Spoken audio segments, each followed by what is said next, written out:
Ma'am, over to you. Just a minute. Just a minute.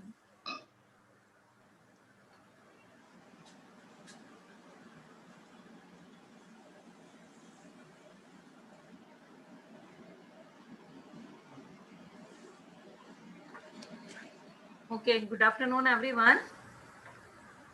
It's my pleasure to introduce our director and the principal coordinator of this program. And today he is chairing this session. Professor Pathak has more than 30 years of teaching and research experience in pharmaceutical sciences, pharmaceutical chemistry, and he has worked in various capacities at the University of Kashmir, Srinagar, Lachu College, Jodhpur, VN College, Udaipur, and Guru Jambesh University, Hisar. He is professor of pharmaceutical chemistry at DIPSAR for the last 15 years. He is the director of DIPSAR for last 7 years. He earned his B Pharm from the University of Delhi, M Pharm from IIT BHU, and PhD from University Institute of Pharmaceutical Sciences, Chandigarh. He has guided 50 M.Pharm students and 16 PhD students. He has completed 2 UGC projects. He has 90 publications in national and international journals and three patents to his credit. He has been conferred upon FIC and FAB-MS by Institution of Chemists and Association of Biomedical Scientists, respectively. Now I welcome Dr. Pathak to introduce our next speaker of the post-lunch session.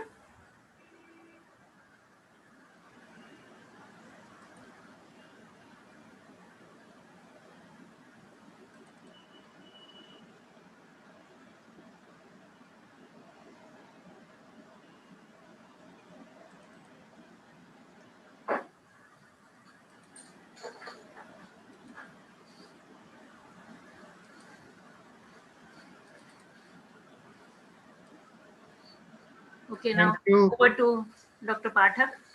Thank you, Mrs. Manju Vyas. Thank you, sir. I have pleasure in introducing the speaker of today's session, Dr. K. Nagarajan. Dr. K. Nagarajan is professor and principal at Department of Pharmacy, Kite School of Pharmacy, Uttar Pradesh. He did his PhD from Jadavpur University, Kolkata, M.Pharm from BIT Ranchi, and B.Pharm from Tamil Nadu, Dr. M.G.R. Medical University, Chennai. He has served a number of universities and private colleges in various capacities with more than 20 years of teaching experience. He has written 9 books, 2 book chapters, authored more than 104 papers in national and international journals. He has widely delivered lectures on various topics in pharmacy. He has 3 granted patents. He guided 2 doctorates and 31 postgraduate projects under his guidance. He is a reviewer for the several international journals. He received Thomas Edison Award 2012 for inspiration and knowledge distribution among young research scholars for the best research paper publication. He has total Google Scholar citation as 333, Catch Index 11, Scopus citation as 106, Catch Index 6, and Web of Science citation as 32, Catch Index 2 among the international fellow professionals. I welcome Dr. K. Nagarajan for his deliberation on drug design. Yeah, thank you very much, sir. Thank you very much for your nice introduction.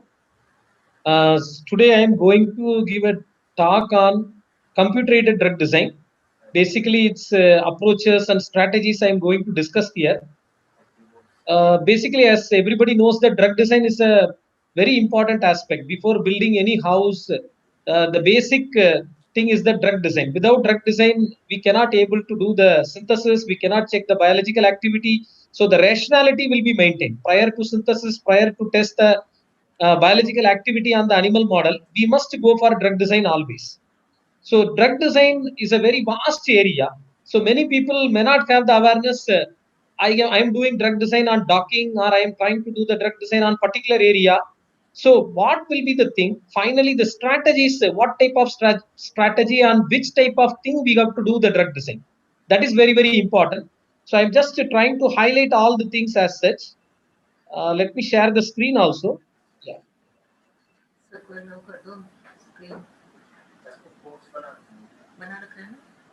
Sir, you can share your. Yeah, Nagarajan, you can start sharing. Yes, sir. Yes, sir.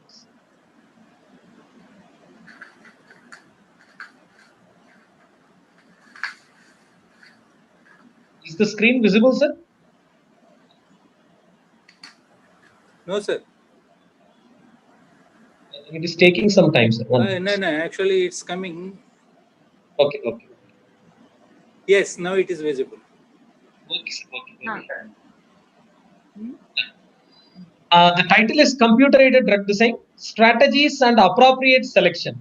So I thought, as everybody are trying to do the drug design, I thought to breach up this area, computer-aided drug design, particularly with its strategies and various selection strategies also. Right? As a part of this, basically drug design strategies, there are, I'm just classifying them into three important categories. Of course, we will discuss other areas also, but first important thing is that structure-based drug design. The second one is de novo drug design. Third one is analog-based drug design.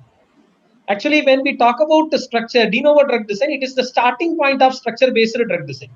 De novo, designing of novel lead structures, that is called de novo drug design.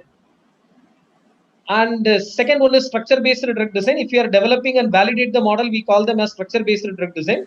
Then comes the analog-based drug design. So if you have any drug molecule, they may be having some important binding group. So there must be a complementary binding region present in binding site of receptor or enzyme. So the drug can be synthesized and tested for biological activity.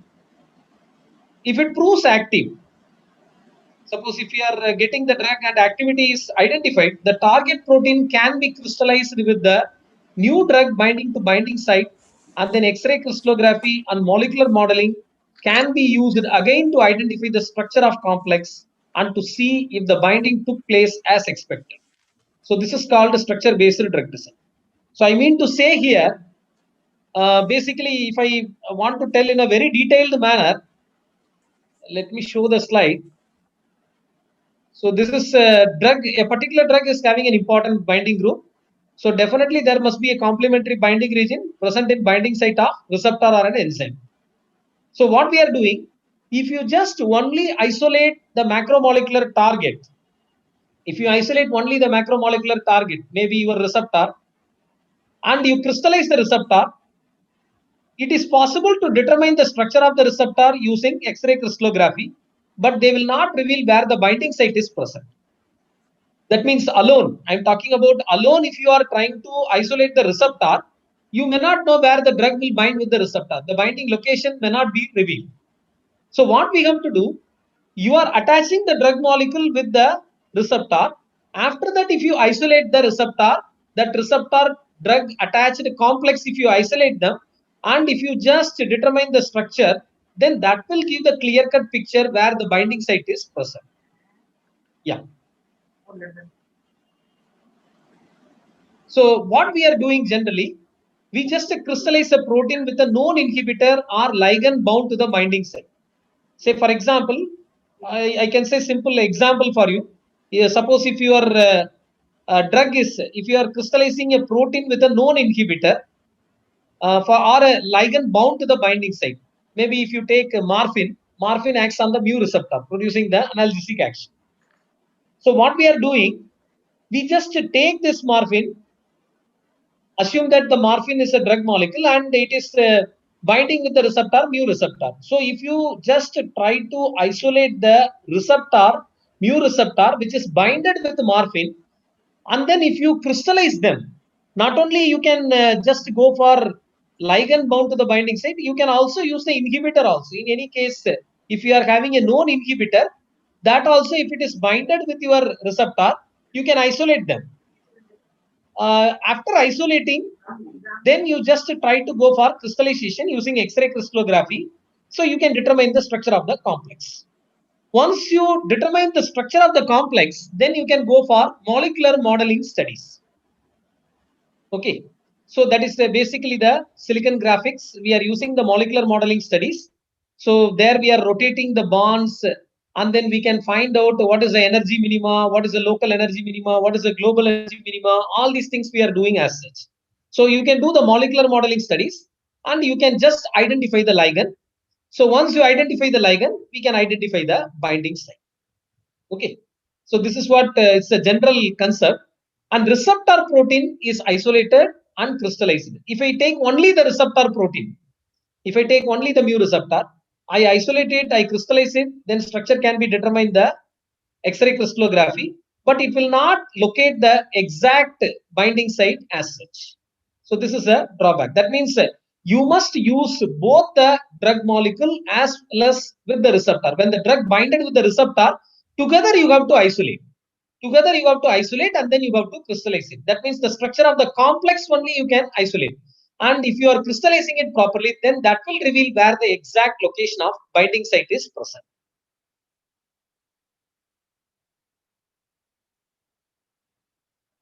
Yeah. So this is what I mean to say here. Receptor protein. If you have this receptor protein, if it is binded with the ligand or any inhibitor, then that is a combined one. The structure combined one, if it is binded with the receptor protein, you just crystallize it. The structure usually determined by X-ray crystallography. Perform the molecular modeling studies and to identify where the ligand is, and the binding site is also proportionately identified. Now you have to measure the distances between the atoms of the ligand and the neighboring atoms in the binding site. So this is we call them as the pharmacophoric distance.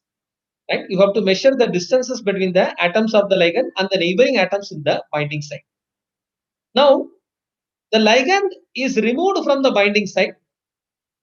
Once you are doing this aspect, this is this is a very important step as such. I will go little slowly. Yeah. See, this is a very important step. See what we are doing. Receptor protein is binded with the inhibitor. So you just crystallize it. Okay. So if you want to isolate the receptor, we can use the patch clamp technique. So we just isolate the receptor along attached with the drug or any inhibitor. After crystallizing it, you study the crystal structure by X-ray crystallography, then perform the molecular modeling, and you identify where the ligand is and binding site is also identified. Now, in this thing, what I am doing, suppose say for example, if your drug is a morphine, if your drug is a morphine ligand and the receptor is your mu receptor, for example, now you can identify and complete the structure, the complete structural identification of the receptor and the drug you have identified completely. Now, this thing, the structure of the complex, you just made it in the computer. Okay. In the system, if you make the structure of the complex, now in the structure of the complex, you try to remove the ligand. Ligand is what? Morphine.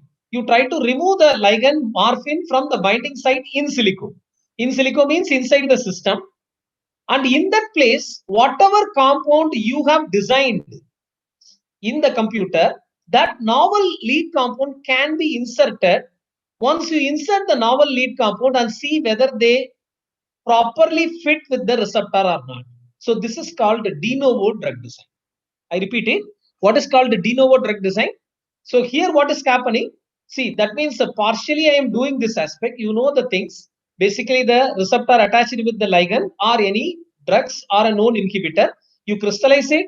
Structure determined by X-ray crystallography, having a very good resolution.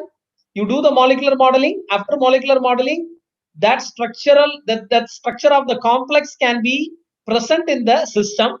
Once the structure of complex is present in the system, then what you can do, you try to remove the structure of morphine, or you try to remove the structure of the ligand from the binding site in silico and attach your novel lead compound. You suppose, for example, you have designed around 10 novel compounds or 20 novel compounds. So one by one, you can attach in that same structural receptor and see whether they are fitting properly with the receptor or not by docking score and other aspects that I will tell you later on. If you find that if the fitting is properly taking place, then that is called de novo drug design. So de novo drug design is also nothing but de novo design of novel lead structures.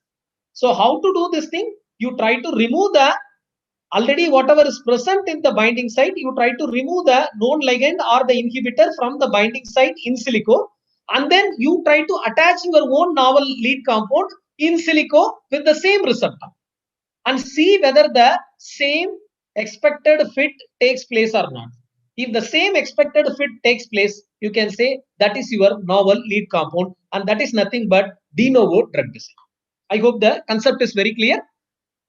Yeah. Any doubt?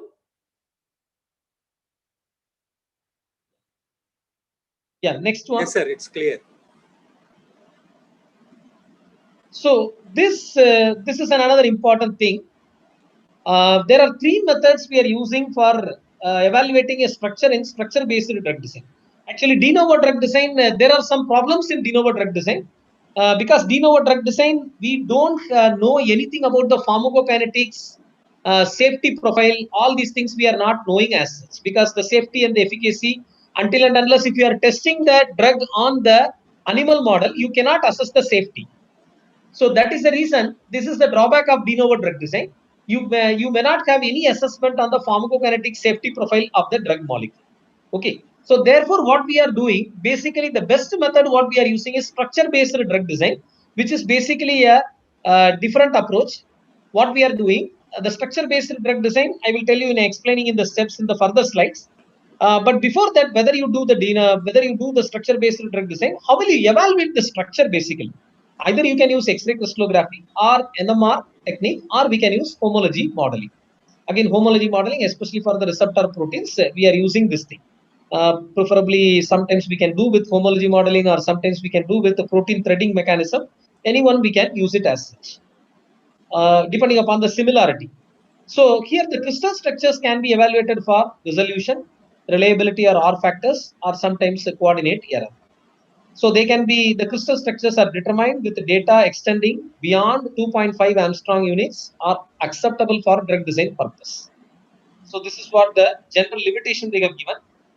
Again, the R factor, this will assume the correlation between the model data and the experimental data. So generally the R value will be lesser than 28%. Ideally, it should be lesser than 25%. Up to 28% we can allow them as such. Yeah. So I hope it is clear with this slide. De novo drug design. It involves the design of novel drug structures based on the knowledge of binding site alone. So this can lead to a novel lead compound successfully, which can then be a start point of structure-based drug design. So when I want to do the structure-based drug design, first I have to perform de novo drug design. The position of the atoms in the crystal structure is accurate to 0.2 to 0.4 Armstrong units. Again, there are a lot of problems associated with the crystal structure. The position of atoms should be very, very important in the crystal structure. It will be accurate within the resolution of 0.2 to 0.4 Armstrong units. Suppose if it is going further, so you will be in a position to identify the wrong lattices or wrong lattice points. And Miller indices calculation will be also very difficult. So flexible molecules are better than rigid as they find alternative binding conformation. This is also one more important thing. Whenever we go for this drug design, particularly flexible molecules are always better because they will bind somewhere with allosteric site or other than the binding site, anywhere they can bind as such. So hit and trial, de novo drug design is a hit and trial approach. Chances of hitting the ideal structure are poor. Because normally in PG students project, normally or UG students project, we can give the de novo drug design as it is possible. But only the drawback, the major drawback of de novo drug design is they does not identify whether the structures identified will have the favorable pharmacokinetics or the safety. This is what I have already mentioned. This is one of the drawback of de novo drug design, because whenever you perform de novo drug design, the structures particularly you cannot assess the pharmacokinetics or safety with the de novo drug design, because in the system we are doing in silico method we are doing. So until and unless if we are not testing on the animal model, we cannot ascertain the safety profile and the pharmacokinetics ADME parameters. So this is one of the drawback of de novo drug design, but still we are doing this de novo drug design. Yeah. This one, this is already we have seen this design of the novel structures based on the scheme, based on the structure of the binding site with which they are meant to interact. The structure of the binding site can be determined by X-ray crystallography, just containing a target protein and the ligand. The position of the ligand identifies where the binding site is in protein and also identifies any induced fit have occurred as a result of binding. So once the structure of protein ligand complex is downloaded on the computer, this is a very important thing. You can able to see here. Once the structure of the protein ligand complex downloaded on the computer, the ligand can be, that is why I told this is in the in silico. In silico, we are doing this one, right? So the ligand can be removed to leave the empty binding site and the de novo design can then takes place as such. Yeah, this is what we are telling as such. That structure-based drug design, we will go a little bit further ahead. What we are doing is structure-based drug design. De novo drug design, I hope it is clear. In structure-based drug design, what we do, we are just, see, once if you find that in the de novo drug design, you are seeing that the drug is having a proper fit with the receptor. Okay, the drug is having a proper fit with the receptor, you have identified. After that, what you can do, you try to go for synthesize the moiety. After de novo drug design, you try to synthesize the moiety and then test it on animal model. If you find some activity, if it proves active, if the drug is having some activity, so what we can do, once again you try to isolate this drug which is binded with the receptor in the animal model. Once again you try to isolate the drug because you are giving the drug, you are giving it to the animal model. So when the drug is binding with the receptor inside the animal, that novel drug, once it is binded with the receptor inside the animal model, you try to isolate the receptor which is attached with the drug molecule in the animal model, and then what you can do, you again try to crystallize it, then you go for X-ray crystallography, again perform the molecular modeling studies, again once again you try to download that in the computer and see whether the same expected fit takes place for the novel lead compound or not. Once again, you are validating the things. See, in de novo drug design, we start with the system itself. Okay, in de novo drug design, we start with the system itself. But in structure-based drug design, what we are doing, we take a further head. What we are doing, whatever the drug molecules, we find that the novel drug molecules, say for example, I have 10 novel compounds, I just allow one by one to attach with the receptor. And based on the docking score, I find that one novel drug molecule is having the best score. So that particular novel drug molecule, what I can do, I just give it to animal model. I have to synthesize that model. After synthesizing that, practically I have to do that on the animal.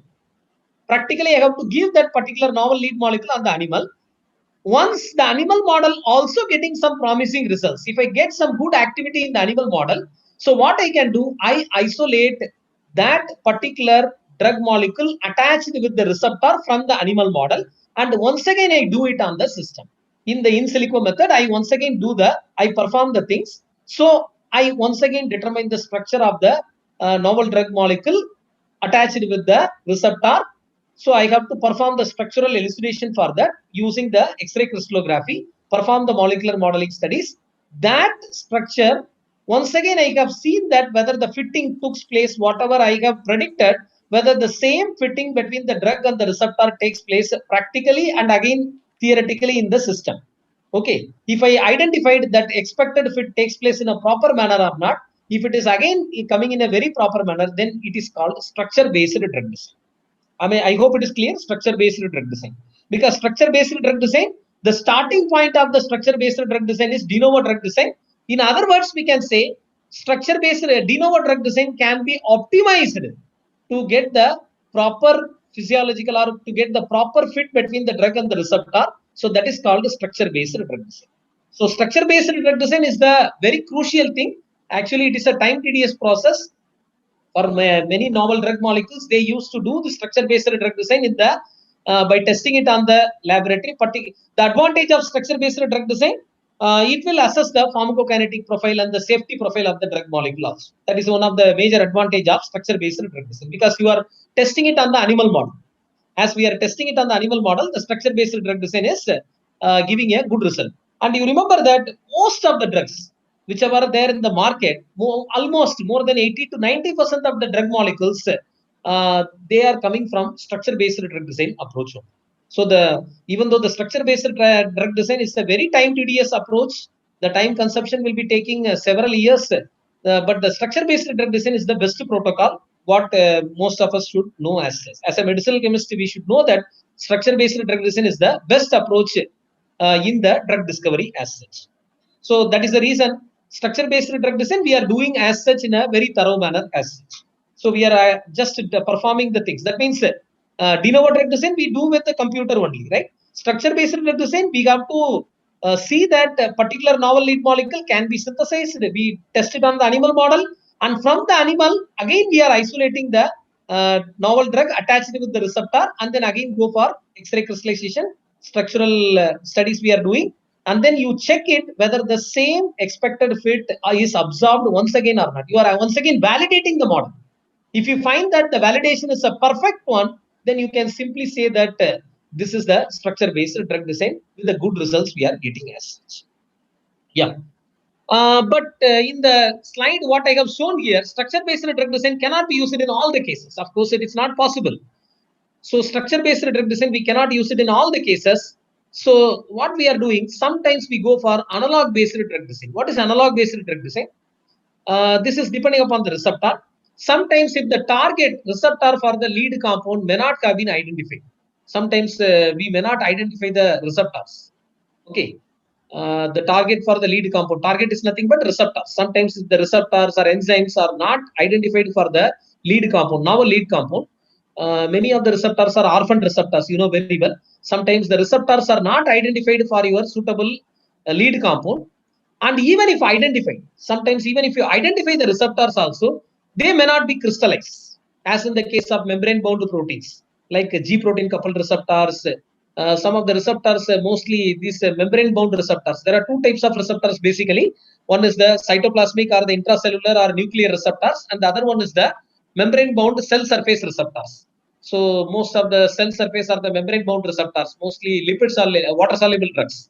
Water-soluble drugs will try to bind with this cell surface receptors, and they exert their drugs activity through the second messenger, through the help of the second messengers like cyclic AMP, cyclic GMP, calcium, phosphatidyl, inositol, etc.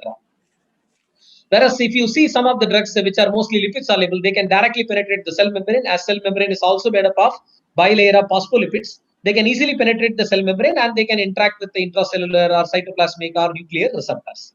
Like our steroid drugs, mostly these type of steroid drugs like estromycin, paclitaxel, all these drugs, most of these steroid drugs, they are just entering in the body by intracellular receptors as such, because they are lipid in nature. So why I mean to say this particular concept here, because see, there are two possibilities we can go for analog-based drug design. Analog-based drug design is not a concrete approach; it is a tentative approach. Analogs, because we are what will happen? Sometimes the receptors, the original receptors, cannot be identified. As numerous orphan receptors are available, we cannot identify the original receptors in our body, right? So, which is the receptor, probable receptor for its particular drug's mechanism of action? If you are not identifying, in that case, we choose the analog-based drug design. And sometimes, even if you identify the receptors cannot be crystallized also. As in the case of membrane-bound receptors, like G protein coupled receptors are membrane-bound receptors. Most of the membrane-bound receptors, it is highly difficult to crystallize because they are jelly in nature. They are jelly in nature, and we cannot crystallize them in a proper manner, right? So in such cases, what we can do, we can identify a protein which is thought to be similar to the target protein.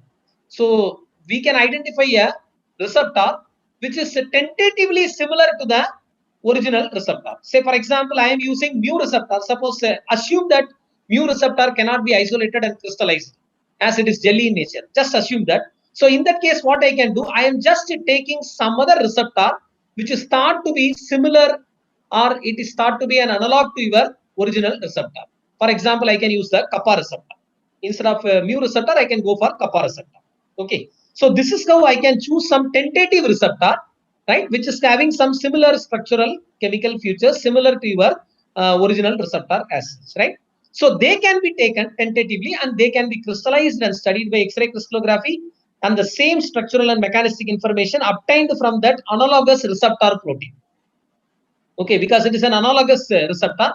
Whatever the structural mechanistic information obtained from that, you can design the drugs for your target protein. That is possible. Same like that, how you have done de novo drug design and structure based, the same manner you can do for your analog based receptors also.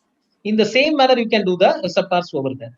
So you can design the drugs for the target protein. Then you can do the molecular modeling studies to study the interactions of different compounds with same target and identify the pharmacophores. And remember that here pharmacophores are very, very important, because analog based drug design, the pharmacophores, which are the very important binding groups responsible for biological activity, you must involve the pharmacophores and the distance, pharmacophoric distance, and you have to see that whether the RSD, relative standard deviation, should be within that limit or not. Everything you have to check in a proper manner. Okay. So this is how we are doing the analog based drug design as such.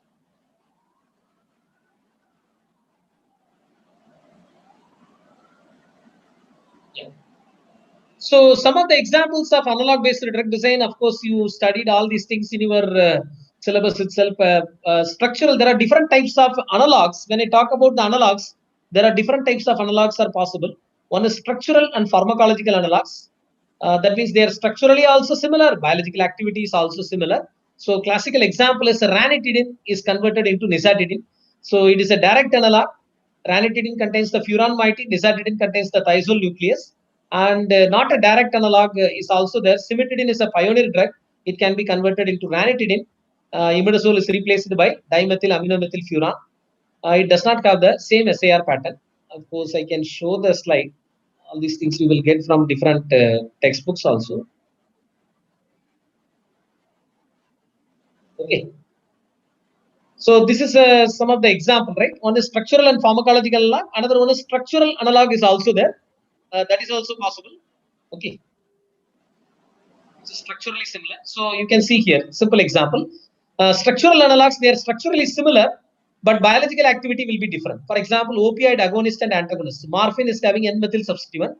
It is a prototype of opioid agonist, whereas nalorphine, if you take N-allyl normorphine, it is a morphine antagonist, which is used in the morphine poisoning cases, right? So as an antidote for morphine poisoning. So biological action will be little different, but structural analogs, they are structurally similar. This is also possible, right? The third category is called pharmacological analog. They are having a same pharmacological activity, but different structural concern, or the structurally they are different.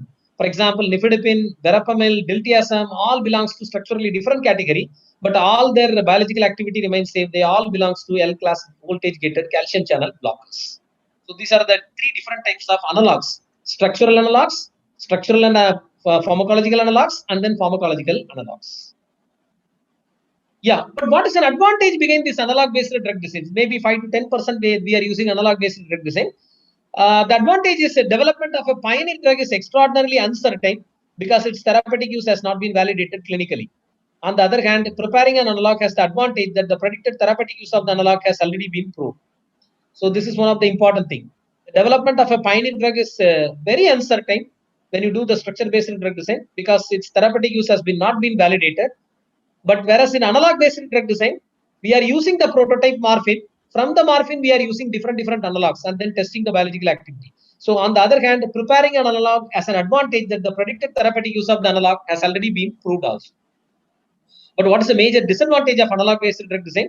Many hurdles are there to overcome with regard to pharmacokinetic behavior and the safety. The analog products are often regarded as me-too compounds. That is they are also called as me-too compounds. Of course, I have discussed this aspect. If you look at here, the structure, cimetidine contains the imidazole nucleus. Can you see here? This is an imidazole nucleus. What we are doing, the cimetidine, we are just, instead of having the imidazole nucleus, I just convert them into ranitidine. So ranitidine, I am replacing the imidazole with the furan nucleus, dimethyl aminomethyl furan nucleus I am replacing. And similarly in cimetidine, if you look at here, C double bond X, X is basically NCN. Cyanoguanidine linkage will be there. And the cyanoguanidine linkage will be converted into nitroketene aminyl group or nitroketene group. Is it clear? You can see here, nitroketene, C double bond CHNO2. So this Cyanoguanidine has been replaced by nitroketene, and similarly imidazole is replaced by dimethyl aminomethyl furan. Okay, so this is not a direct analog, but still they are called as structural and pharmacological analogs. Structurally also almost similar. Biological activity is also similar. Both of them are used as H2 receptor antagonist as an anti-ulcer agent. Similarly, ranitidine into nizatidine. There is no much difference between ranitidine and nizatidine. Ranitidine is having dimethyl aminomethyl furan, and nizatidine is having dimethyl aminomethyl thiazole. Okay, only thiazole. Furan is replaced by thiazole. Rest of the structures are almost similar. There is no much change. So structurally also almost similar. Biological activity is also similar. So these two, they are coming under the direct analogs of structural and pharmacological analogs. Okay, so ranitidine to nizatidine. Yeah, many examples we can say. Fluvastatin, structurally also similar and pharmacologically also similar. Rosuvastatin. Of course, some of the drugs are withdrawn from the market also. There are several examples of analog-based drug design. We may have the levodopa is the lead source, and levodopa is the natural product or the prodrug analog. Omeprazole is the lead source, and we can went for S-omeprazole, that is the drug enantiomer analog. And captopril is the lead source, and zofinopril is the drug analog. Cetirizine is the lead source, levocetirizine is the drug enantiomer analog. So these are all some of the examples, drugs which are there arrived in the market through analog-based drug design approach.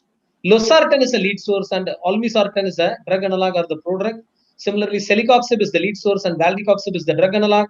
Fluvastatin is the lead source. Rosuvastatin is the drug analog. GABA, gamma-aminobutyric acid, is the lead source, and pregabalin, which is a natural product analog. That is basically an analog-based drug design. Through that approach, this drug has arrived in the market. Pregabalin.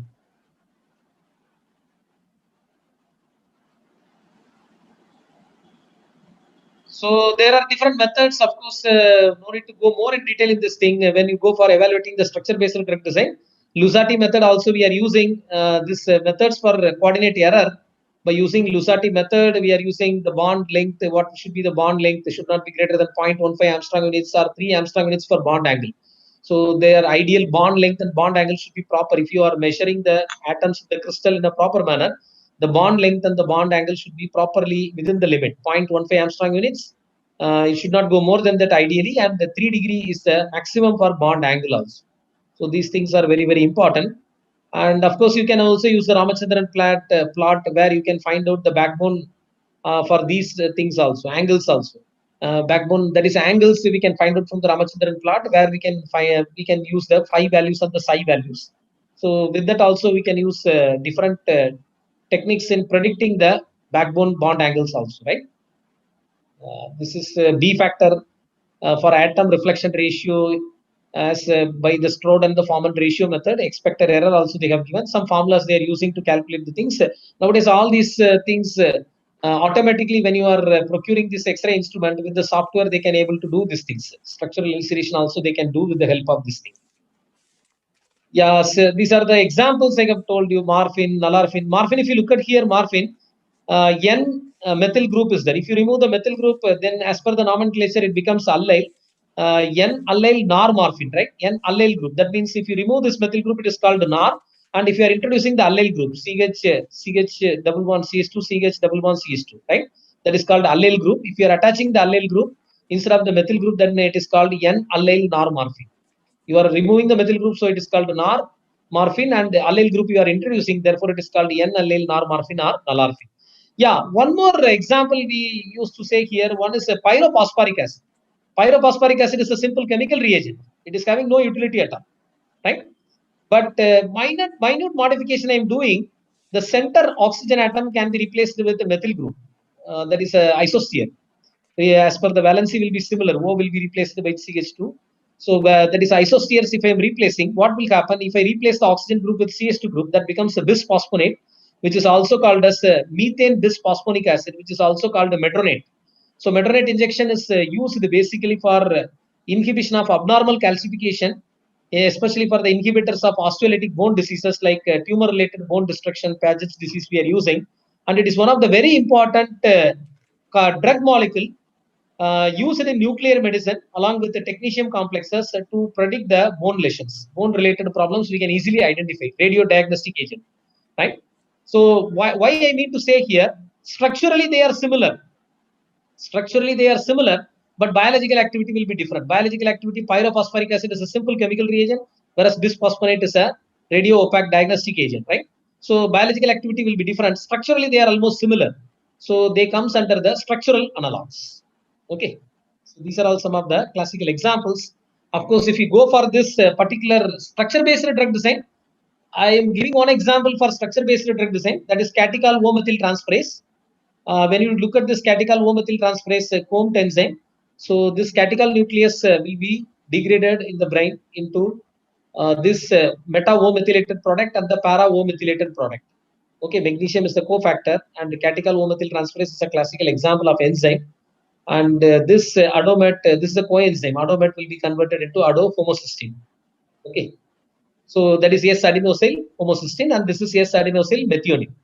Adomet means S-adenosyl methionine. SAM we call it as, right?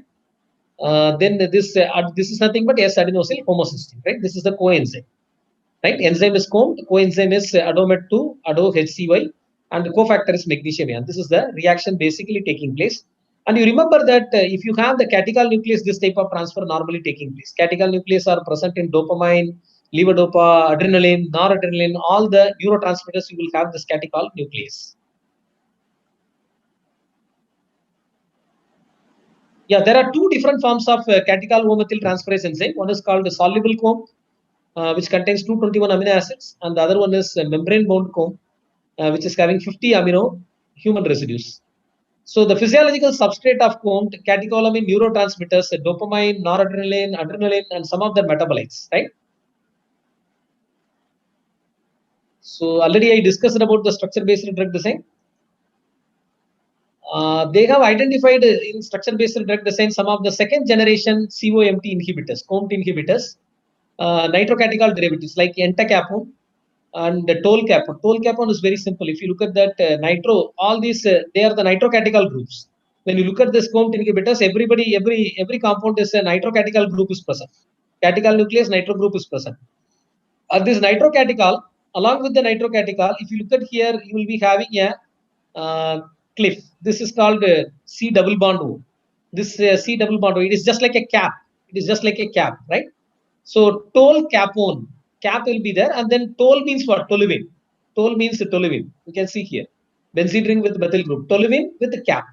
With the toluene cap will be there attached with the basic nitrocatechol nucleus. So nitrocatechol nucleus is very, very important. With that, if you do some modification, then it is called tolcapone. And entacapone, some ethyl group will be there. N ethyl group, CH2, CH3. Ethyl group will be attached. Here also CH2, CH3. Ethyl group will be attached in entacapone. Cyanide linkage is also there. So these entacapone acts only peripherally, whereas tolcapone acts both peripherally and centrally. Now, why we go for this COMT inhibitors? What is the logic behind this COMT inhibitors? When you look at this COMT inhibitors, basically these, you know that in the treatment of Parkinsonism, Parkinson's disease is an extraordinary, that is a particularly neurodegenerative disorder. And in Parkinson's disease, we just go for levodopa plus carbidopa combination we used to go.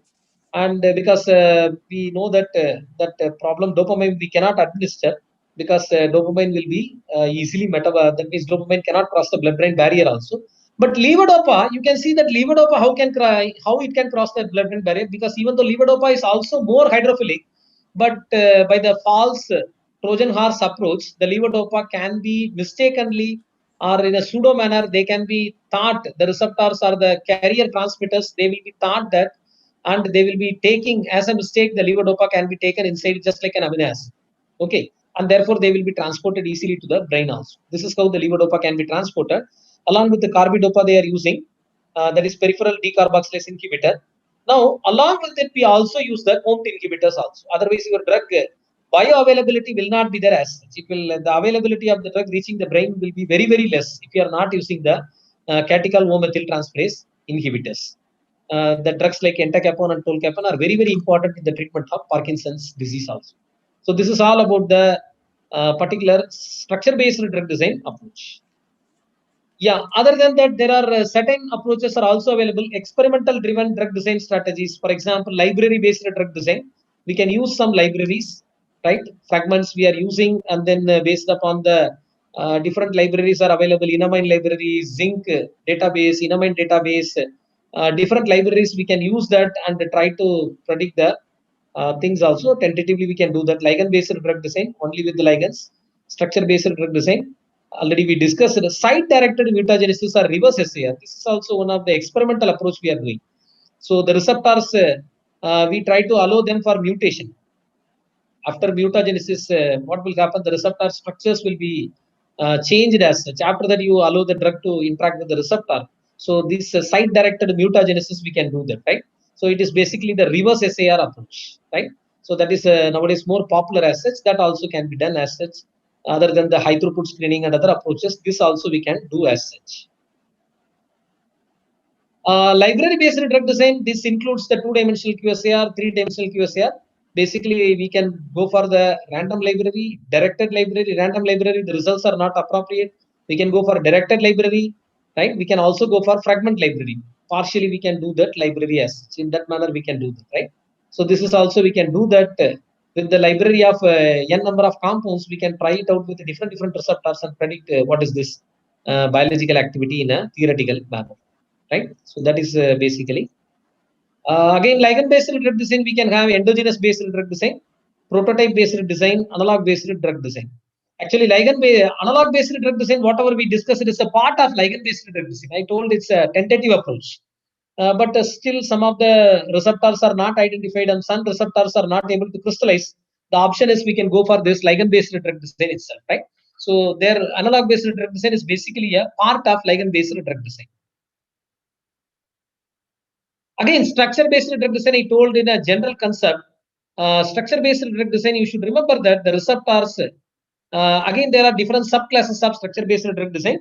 One will be the receptor or active site hypothetical picture, or receptor or active site prototype picture, and then receptor or active site actual picture, and then receptor or active site actual picture with and without ligands present. Receptor or active site actual picture. Okay, what is a hypothetical picture of the receptor, prototype picture of the receptor with the active site, actual picture, and actual picture with and without the ligands present. There are different ways we can do that. Actually, it depends upon the 3D QSAR, where we are using this different methods. Like example, that receptor-based hypothetical active site lattice, HASL, hypothetical active site lattice. We can use hypothetical receptors over there, right? We can build the hypothetical receptors in 3D QSAR. We can build those hypothetical receptors and then we check the interactions, steric interactions, electronic interactions. We can check it in that manner. So this is all about the structure-based drug design. Yeah, and a very important slide I thought to discuss with you all, how you can appropriately select, because see, computer-aided drug design is a very vast area, everything you are doing. But what is the requirement? Based on the requirement, how you approach the computer-aided drug design concept, that is very, very important. So I have made this thing in a very simplified manner in the chart. Requirement criteria: if you have the known protein structure, and this side I have put the known ligands, known, unknown, no known ligands. I have made these three columns, requirement criteria. Very simple thing I can say: if your protein structure is known, that means your receptor is known. If your receptor structure is known, and if your ligands are also known, these two things you can take it. If the protein structure is known and your receptor is also known, and if your receptor is also known, if your receptor is known and your ligand is also known, both of them are known to you, then we can go for structure-based drug design, right? We can go for the structure-based drug design. Just a minute.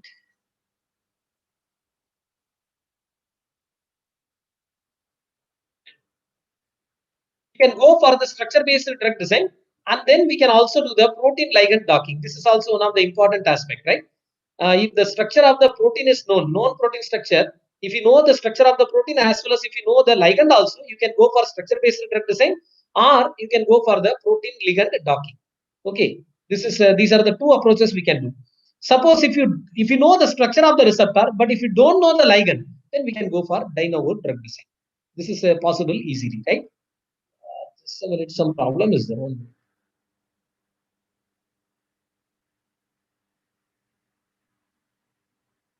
Hello? Yes. You are expressing some problem regarding? Yes, just a minute, sir. The slide is having some problem. Okay. Slide is having. Is it visible, sir? Slide is visible, sir. Slide is visible. Yeah. Please. Yeah. If the ligand is known, as well as the protein is also known. If the receptor and the ligand, both of them are known. Protein structure is nothing but target receptor.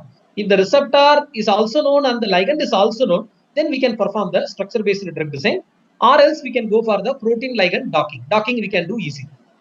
This is the basic idea. Suppose if you know only the receptor, structure, if you don't have any idea about the ligand, in that case we can go for the de novo drug design. So it will design the novel lead structures. We can go for the de novo drug design. Now there is some condition. If you know the ligand, ligands are known, but if you don't know the receptors, if you don't know the receptor structure, right? In that case we can go for the ligand-based drug design. So here we know only about the ligand. That means your ligand only is visible. How many ligands you are having? Suppose if you have 10 to 20 ligands with you in your hand, and if you have no idea about the unknown protein structure, that means if you have no idea about the receptors, in that case you have to see that how many ligands you are having. Accordingly, you have to go. For example, if you have one or more ligands, then you can go for similarity searching. Using different methods we are using. One of the very important method is Tanimoto coefficient we can use, or sometimes we can use the similarity searching using a Swiss database. From the Swiss protein database, we can find out the similarity searching also. And then if you have several ligands, we can go for pharmacophore searching. Okay, if you have several ligands, we can go for pharmacophore searching. And if you have many ligands, more than 20 plus, if you have 20 plus ligands in your hand, you can go for QSAR very easily. Okay, quantitative structural activity relationship studies, we can go very easily. So this is an idea. If you have one or more ligands, we go for ligand-based drug design. Under that, if you have one or more ligands, you go for similarity searching, very simple. Several ligands, you go for pharmacophore searching. There are different softwares available like Catalyst, Hypogen mapping, that is Accelrise. Company name is Accelrise. Catalyst, Hypogen mapping they are using. And many ligands you can go for 20 plus. If you are having, then you can go for QSA. And if you don't know the ligand, if you don't know any idea about the receptor, then computer-aided drug design is of no use. We need some sort of experimental data. Then to perform this, any one of this aspect we should know as such. So this is all about the computer-aided drug design as such. Shall I start screening?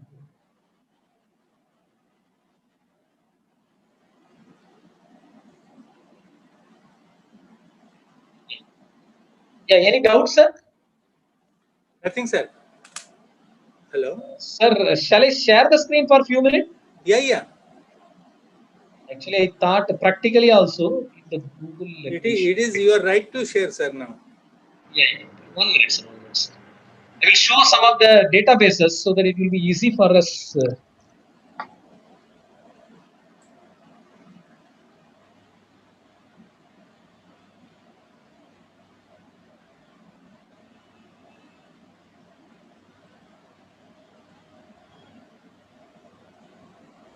One is called Pass Online Software.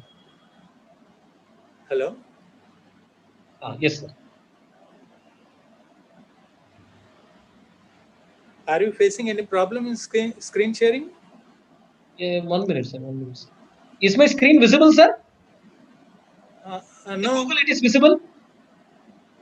Pass Online Software. Is it visible in the Google? Yes. It is visible. Okay. So you just click Pass Online, way to drug. Right. There they have given go to prediction. Okay, sir. Go to prediction. They are asking it's a free. You can log in. Faculties can log with your own ID also. So you can register it. For example, if I just put my user ID.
Dr. Nagarajan.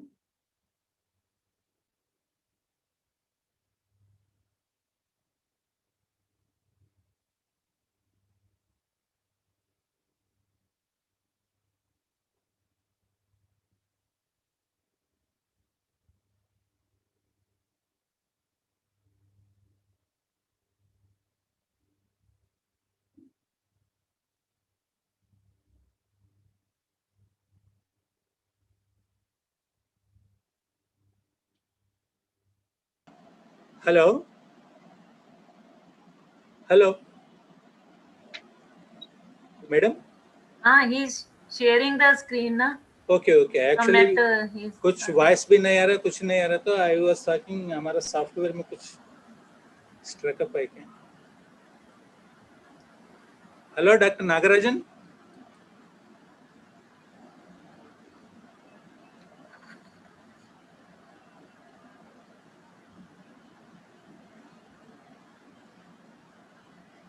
Is it over? No, sir. Actually, he is trying to share some screen online. Hello? Hello? Hello, Dr. Nagarajan? Hello. Hello? Yeah, can you hear me? Dr. Nagarajan?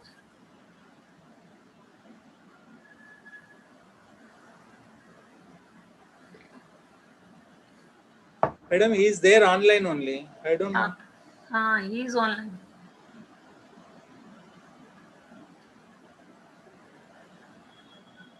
You can call him. Yeah, I'm trying to.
Hello?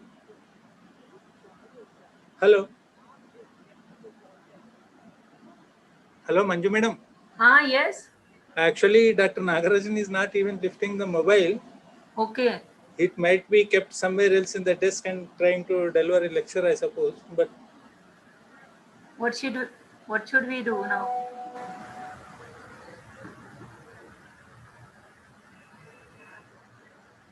is the next speaker ready? Yes, sir. Yes. Professor Mutleswar Rahman He's is ready. So let us call him, and if Nagarajan comes with a solved problem, let us give another 2-3 minutes to him. Or we can wait for another 1-2 minutes for the Dr. Nagarajan. Yeah, that's what I am. Actually, he's not lifting the call also. Maybe he's...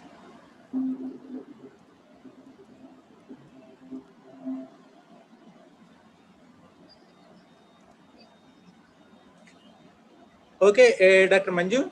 Yes. Let us welcome and then what is that appreciation of Dr. Nagarajan after he returns back to us. Okay. Let us start with the next lecture. Okay. Dear delegates, sorry for the technical glitches which we are encountering. So, Anushma?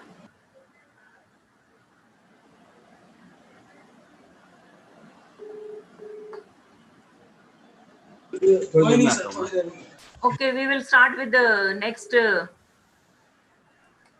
speaker. Our next speaker is but मैं online तो start करो. मैंने start कर दिया. Okay, now our VC sir has also joined. Sir, would you like to introduce our next speaker? No. Please go ahead. Dr. Patel, please go ahead. Actually, just I know him from, there is something, I mean, we met in the Kolkata, wherein it was a international seminar on the microbials, antimicrobials. The Jadavpur University we visited, and Dr. Mahavir was also present. And they were guiding us that we can have even the Commonwealth fellowships also. So this is something we are really obliged to have Dr. Mukhleshwar Rahman Yes, sir. with us, who has he has been really kind enough to have agreed to us to give this talk. And also we are really trying to have collaborations with not only the neighboring countries, but even the Europe as well as from the USA. And naturally, the Commonwealth Fellowship, very prestigious, whether it is the Commonwealth or DAD Fellowship or European, they are also equally important. And we all are having young faculty coming up. I think our 80% above or 90% faculty are young, and they are senior. I mean, they are joining almost in a senior capacity also. So for them, it will be a real good foundation if we can continue to have more and more opportunities to interact internationally. That is what is our goal. And that only can bring this university at particular level. I mean, like today, if I talk in AIMS, why AIMSAR? It was because it was in Delhi and made the impact at the international level. So same thing we are expecting to happen in the pharmacy also. That is what is, it's our dream rather, I will say, like the IITs, Delhi's, the Delhi universities, some departments have gone in. So this is our goal, that our faculty also excel in such a way that we really show the presence. Like our neighboring institute, the Jamia Hamdard, has already made the dent as the university, and even in the pharmacy also. The number one coming now for last 2-3 years. So same situation, we want that this university also achieves, that reaches that guideline. So that is the purpose, that our programs have to be vibrant, our faculty should be active, and that's what we are trying to do. So with these words, I request Dr. Pathak to formally introduce our Dr. Mukhlesh Rahman, and that, please. Thank you, sir. Thank you.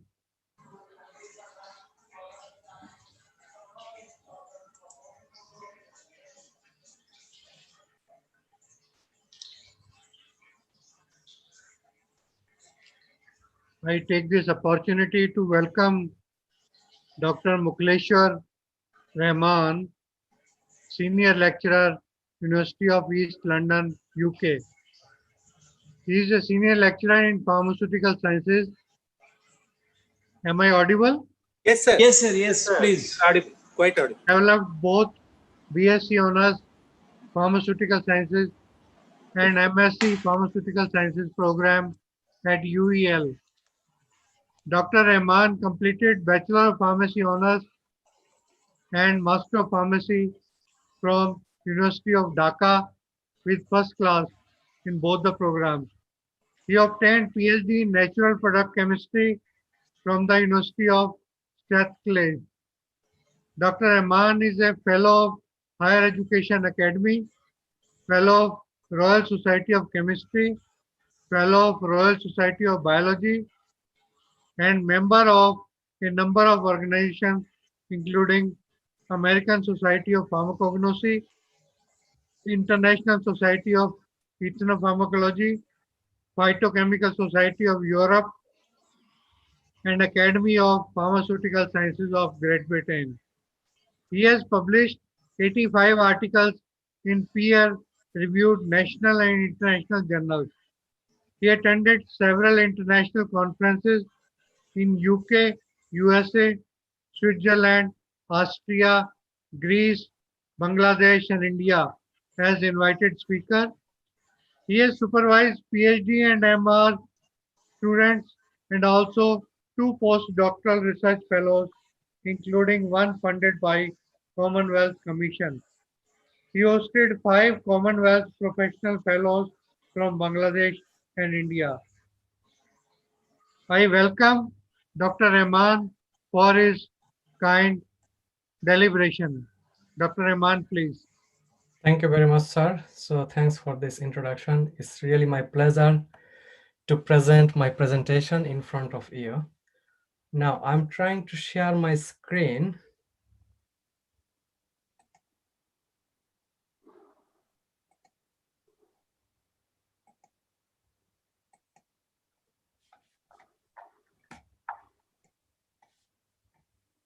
Right.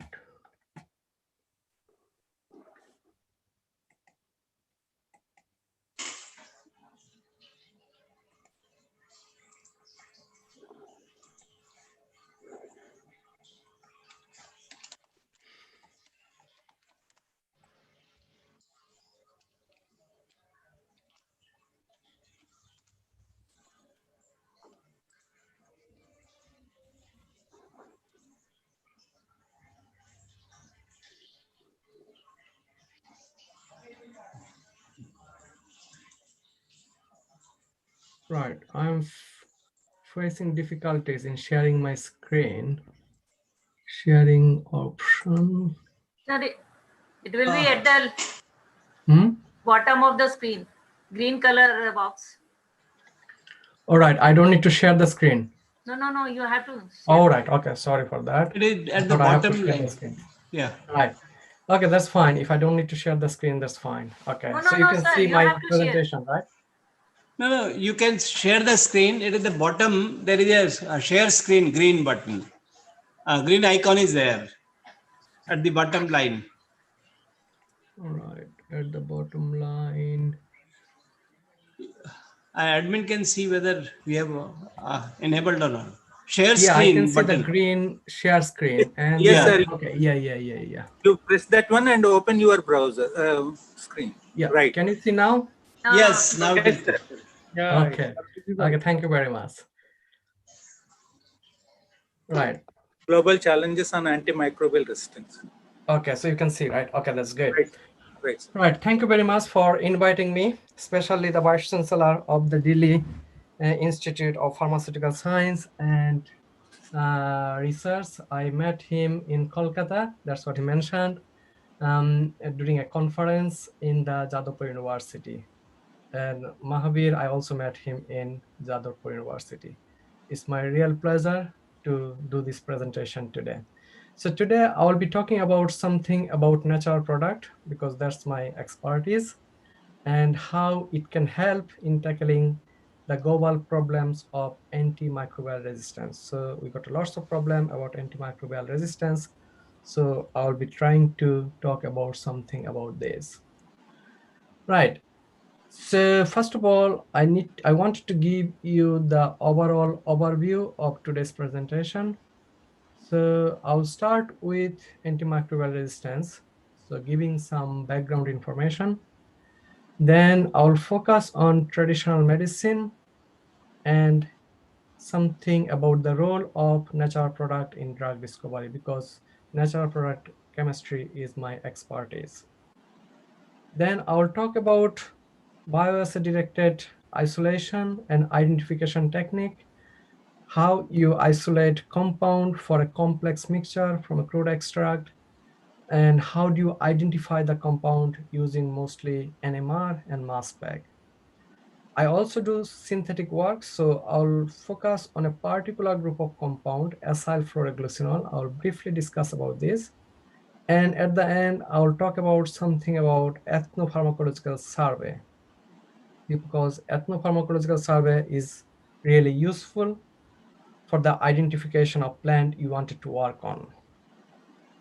Right. Antibiotic. So we all know about our first antibiotic, penicillin. So it was discovered long time ago, 1928, by Alexander Fleming. So when it was discovered, it was an accidental discovery. So Alexander Fleming, so he wanted to grow some bacteria. So using the petri dish, he put the culture in, and sometime just before he was going for holiday, he just left this petri dish near to an window. And when he came back from the holiday, so looking for his petri dish for the growth of bacteria, and then he found in some places there is a growth of some fungi, and there is a zone of infusion of the bacteria. Then he found, okay, this is really interesting. And based on this, the penicillin has been discovered from fungi. So it was accidental discovery, but this accidental discovery changed the world. So we got the antibiotic, and after penicillin, we got so many antibiotics. Right. So after the discovery of penicillin, there are so many antibiotics has been discovered and are available for clinical use. Now, do we need new antibiotic? Yes, we need the new antibiotic. Why? Because the antibiotics are discovered, but at the same time, they developed resistance. So that's the problem. Just think about penicillin. It was discovered in 1928, and in 1965 is developed resistance to pneumococci. Methicillin, developed in 1960, within 2 years' time, it developed resistance to Staph aureus, and which is a really, really huge problem. Tetracycline, developed in 1950, within 9 years' times, is developed resistance to Shigella. So this is some example. There are so many other antibiotics which developed resistance. So that means we need to focus on the discovery of more antibiotic, particularly focusing on the natural source to get those ones which are safe and which could be used without or very less toxicity.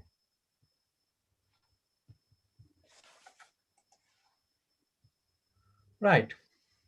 So there has been lots of discussion about antibiotic resistance or antimicrobial resistance. So this is not the discussion going on in a particular country. This is going on all over the country.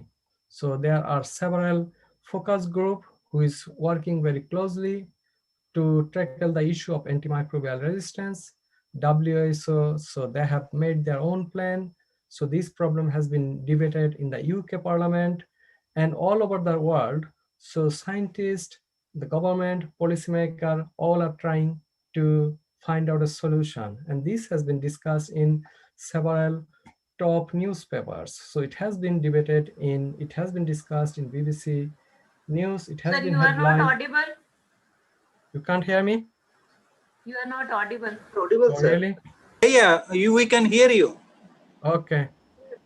Right. It's Okay. audible, Maybe. sir. Audible. Yeah, sir. You are quite audible as well as visible. All right. Okay. Good. Okay. I have to keep my laptop close to my. Okay. All right. Okay. So what I'm talking about, so that is a threat of antibiotic resistance. So this is not a local problem. The problem is going on all over the world. It has been debated in the UK Parliament. So WHO, World Health Organization, has made their own plan. So the government all over the world, the scientists, policymakers, so they are making their plan how to tackle this problem. And it has been highlighted, it has been headlined in several newspapers like Independent, it came to the New York Times, it came to Guardian. So 10 years ago, Sarah Bosley, so who is health editor of Guardian, she wrote a very nice article where she questioned, are we ready for a world without antibiotic? So the answer, I think, it should be no, because nowadays we can't live, we can't survive without antibiotic. Maybe if it was the case for 100 years or 200 years ago, then maybe we could survive. But now there are lots of infection, there are lots of issues. So we really need antibiotic. So we can't live without antibiotic. Right. How this antibiotic resistance happens? Right. As we know, we got lots of germ inside our body. Some are good bacteria, some are bad bacteria. But there are few bacteria which are drug resistant. Now, whenever there is an infection or there is an infectious disease, so we are given antibiotic. We take antibiotic to kill bad bacteria or to inhibit the growth of bad bacteria. But whenever we take antibiotic, it kills bad bacteria as well as good bacteria. Okay, but it can't kill the drug resistance bacteria. That means you already killed good and bad bacteria. So what left here? These are the drug resistant bacteria. So now they are allowed to grow and take over, and they can transfer their gene to another bacteria. And that's how the antibiotic resistance happen. Now, how this antibiotic resistance spread? So it can spread from human to human. It can spread from animal to human. Just this is an example. So just think about this person called George.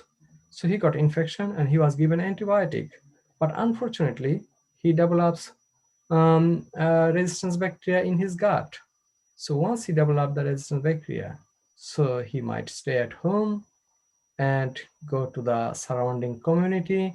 So if he stay home, he can spread the bacteria to the family member. If he goes to the community, he can spread in the community. Now, another option for him, he may go to the hospital.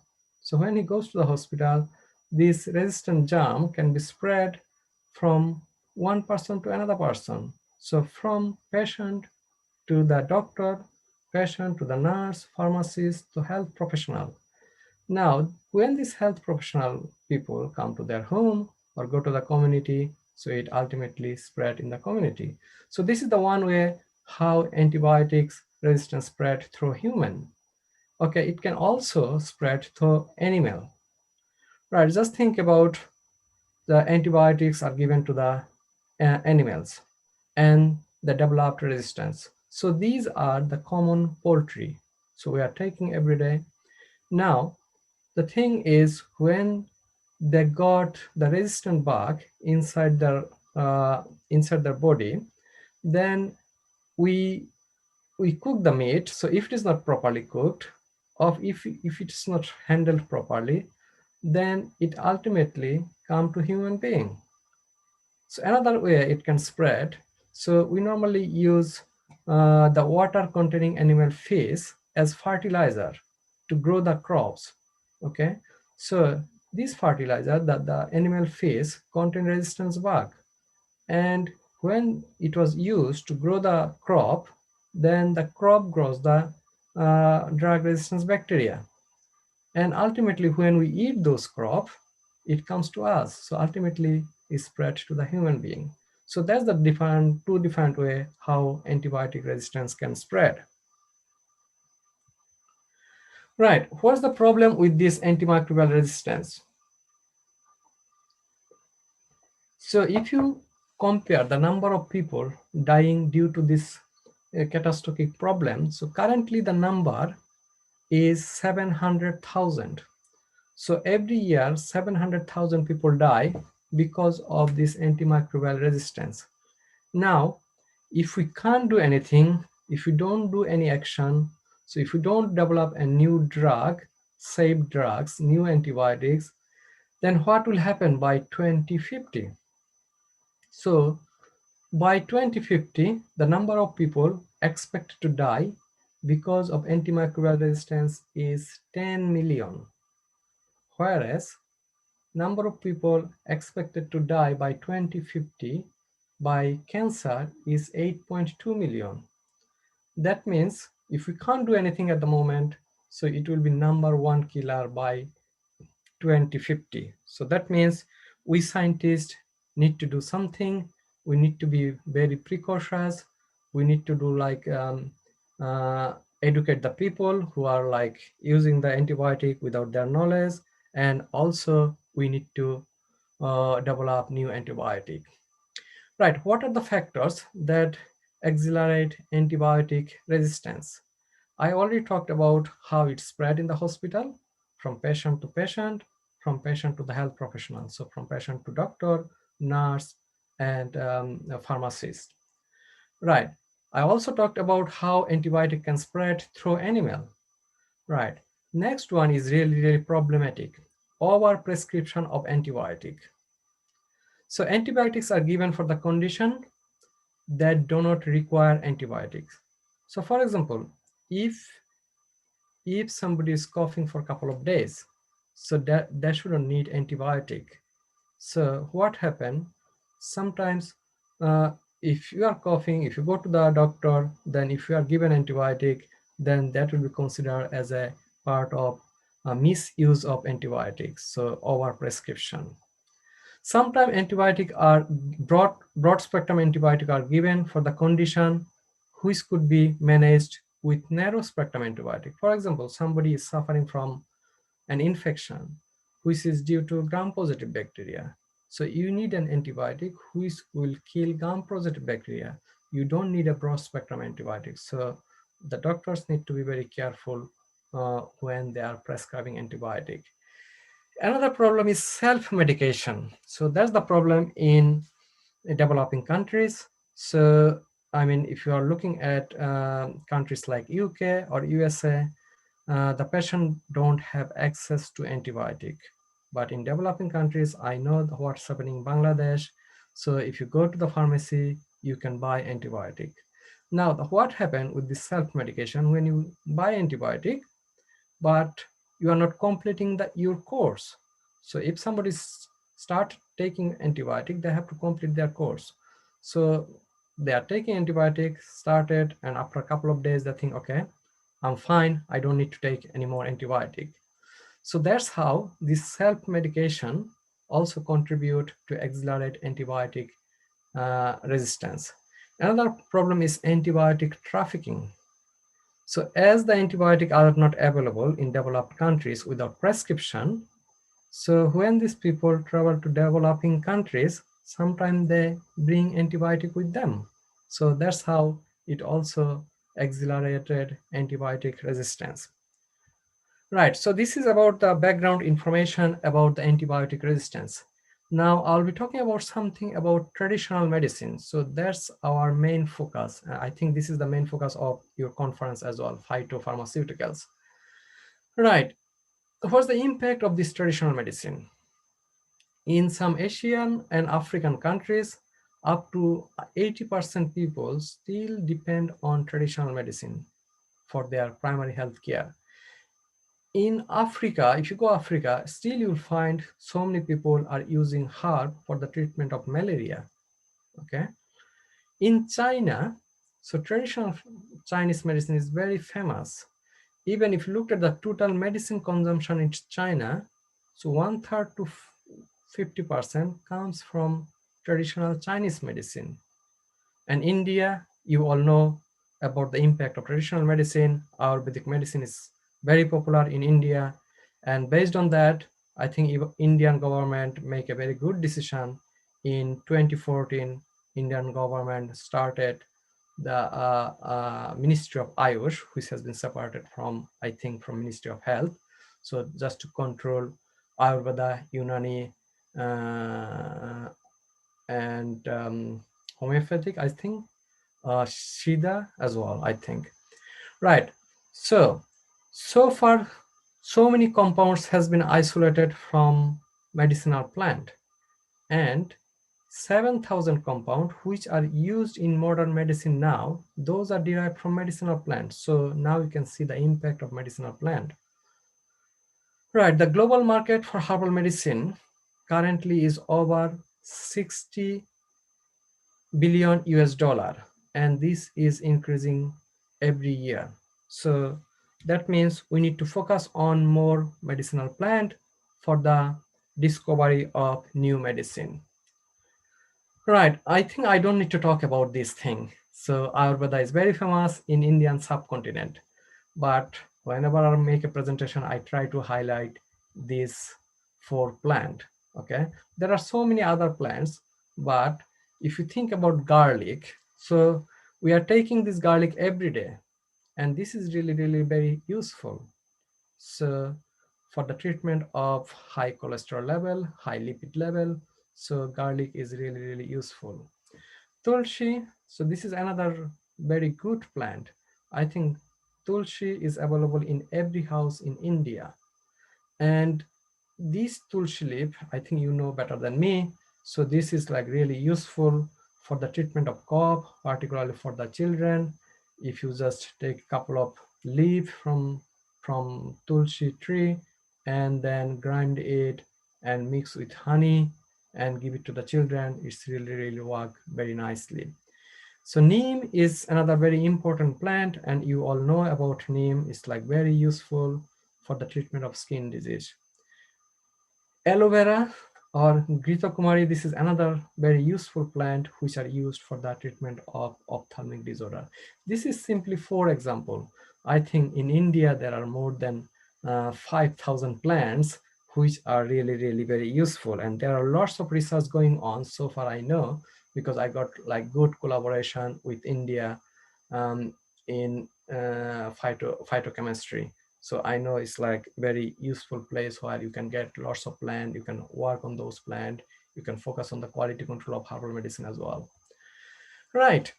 So in 2015, that was really, really good year for natural product chemist, because the Nobel Prize in Physiology and Medicine that was awarded to 3 scientists who are natural product chemists: William Campbell and Satoshi Umura. So William Campbell is Irish, Satoshi Umura is Japanese origin.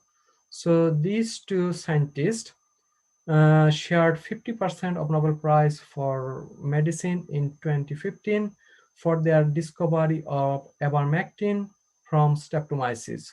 So they discovered this from microbial source which are used for the treatment of infectious disease. Dr. Yu Tu, she is Chinese scientist.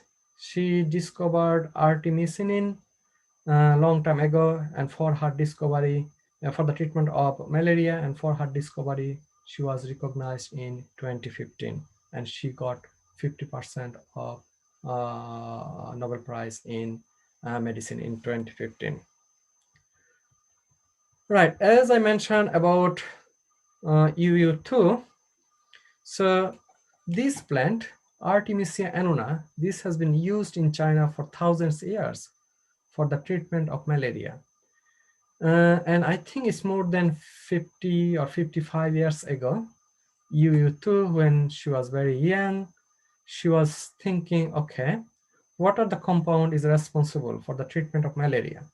So she focused on this plant and managed to isolate and identify artemisinin, and which is the active compound.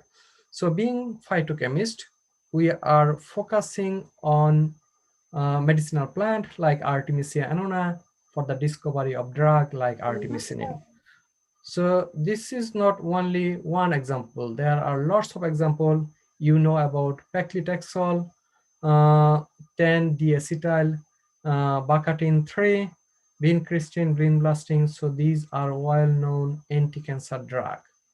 Okay, so now I wanted to briefly talk about the success story of anti-cancer drug. Right, Taxol. So you know that Taxol is oil-known anti-cancer drug which came from natural source, which has been isolated from the bark of Pacific UT, Texas brevifolia, and it has been used for the treatment of breast, lung, and ovarian cancer. So what's the story behind this? The story started from 1962.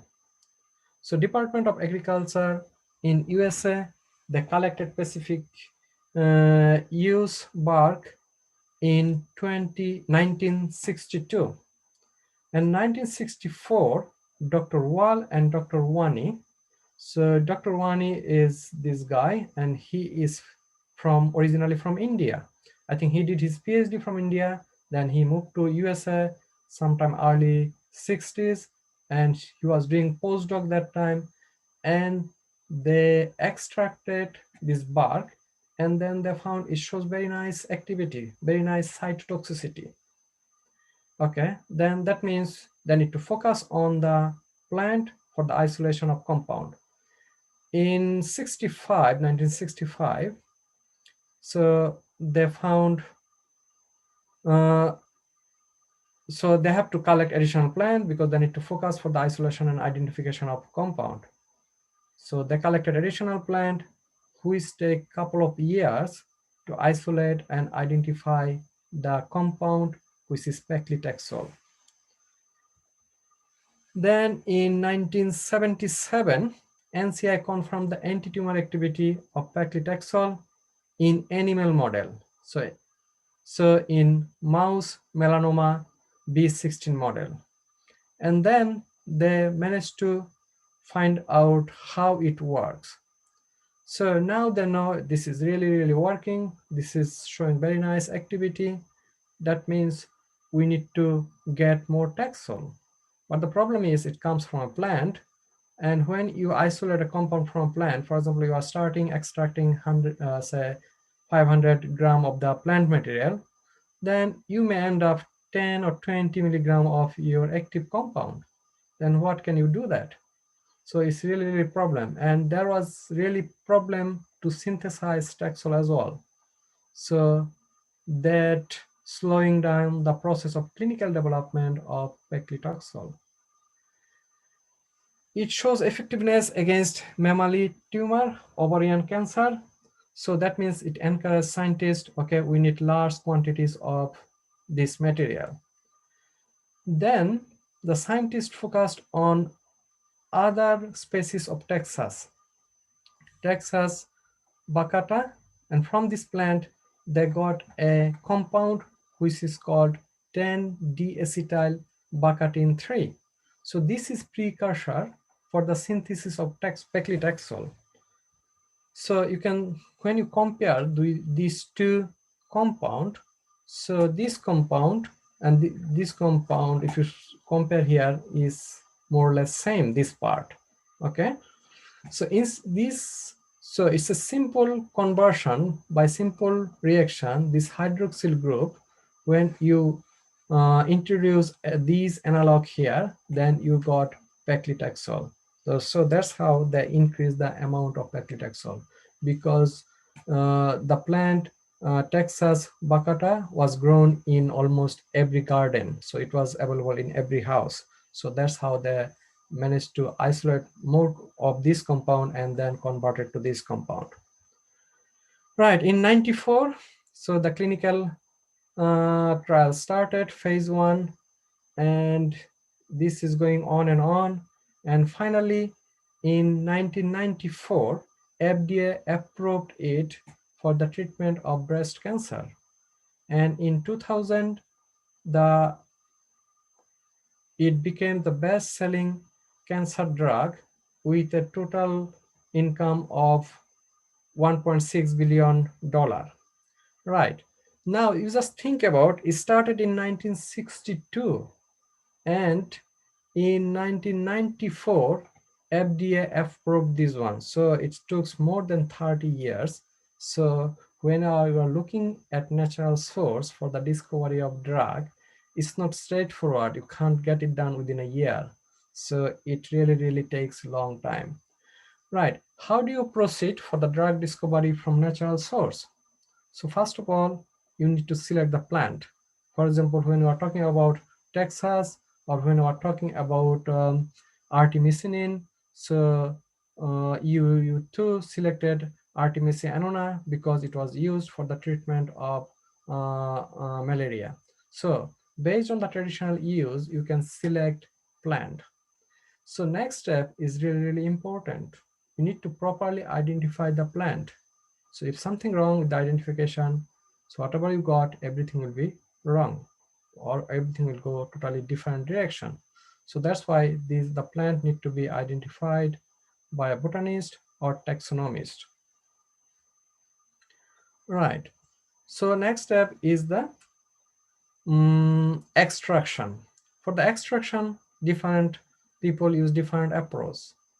Some people prefer to start with non-polar solvent and then moderate polar solvent and finally polar solvent.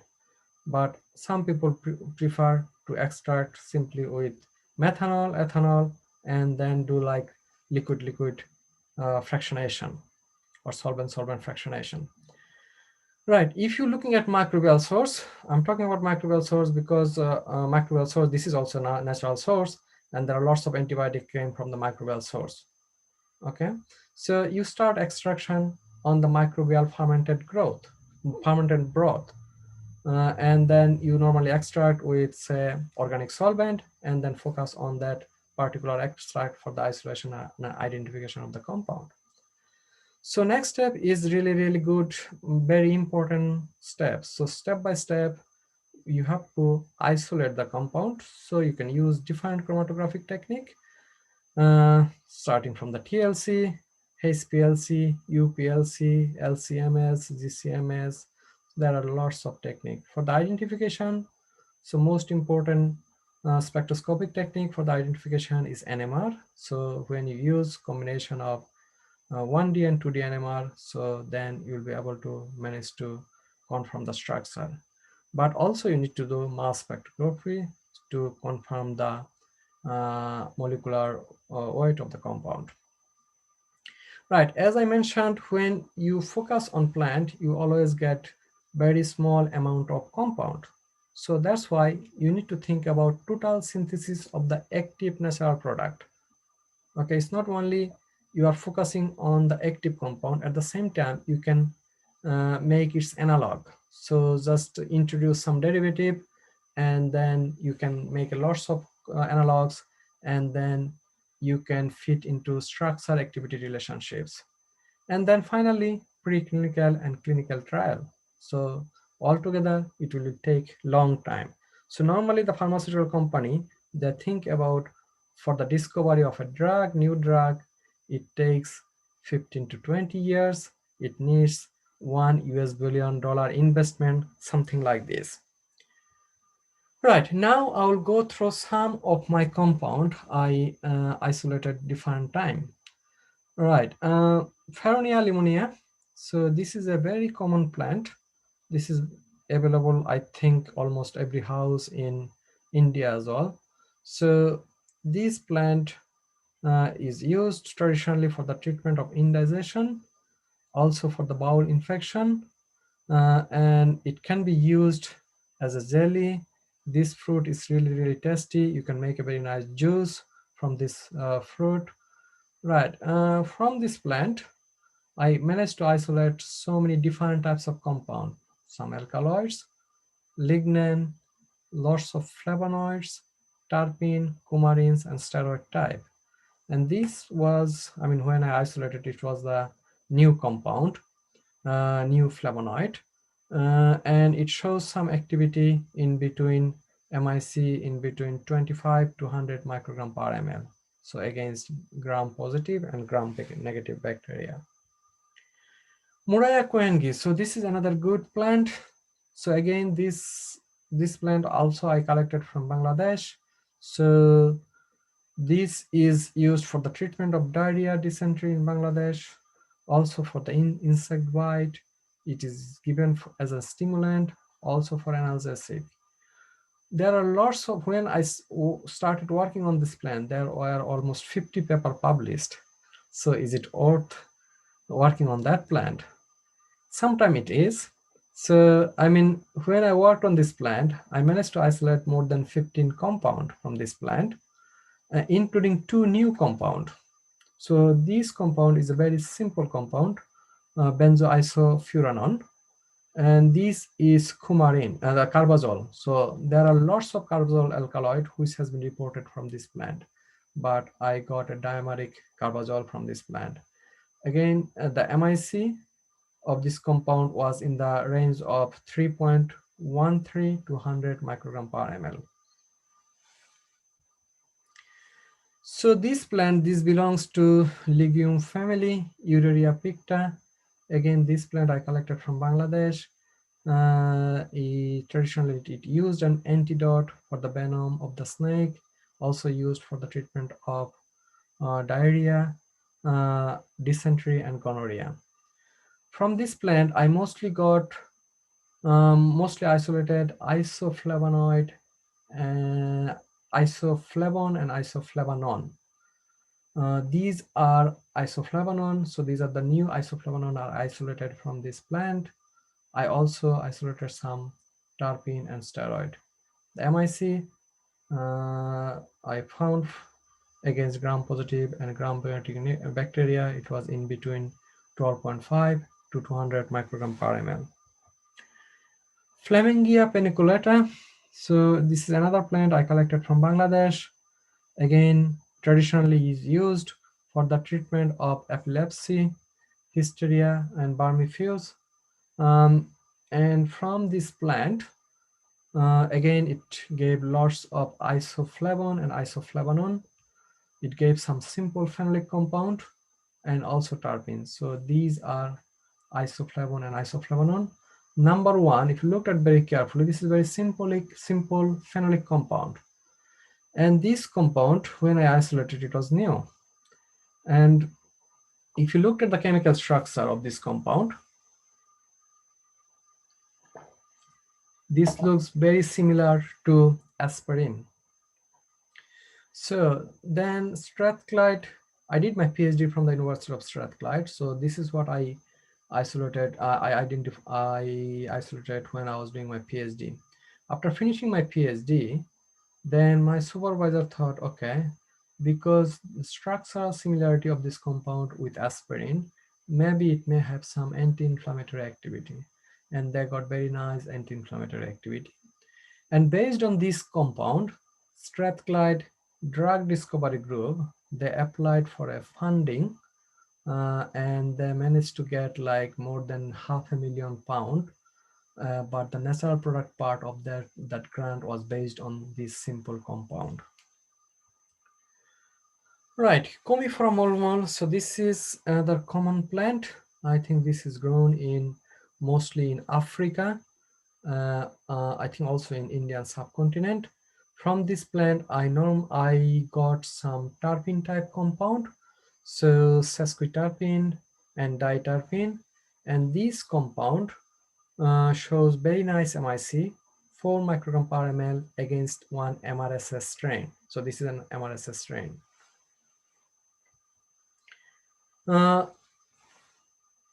Epomoia capri. So from this plant, this plant was collected from Mexico, and from this plant, some oligosaccharide were isolated, and you can see very complex structure, very large structure. You can see here 1, 2, 3, 4 sugar molecules are here.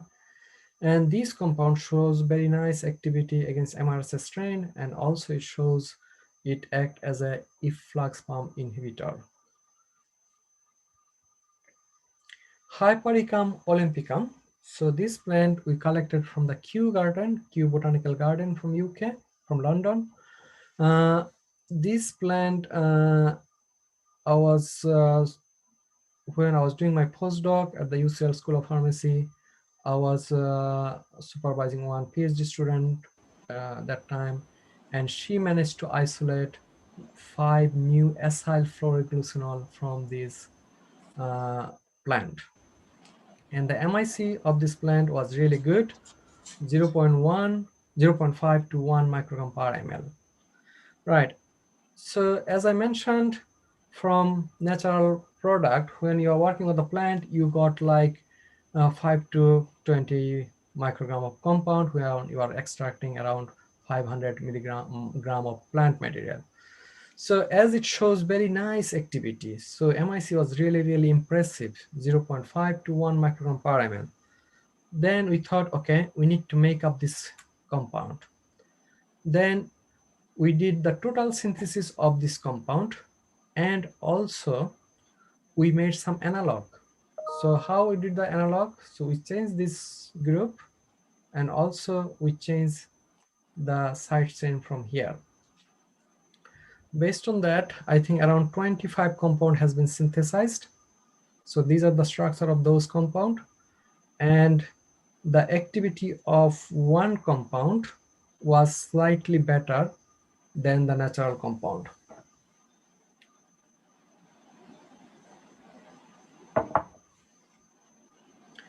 Right, this is my final part of my presentation about something about ethnopharmacological survey.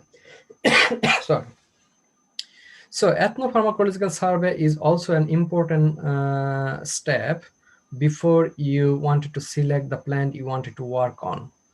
Because when you do the survey, you can find a list of the plant to which you can focus on for the phytochemical work.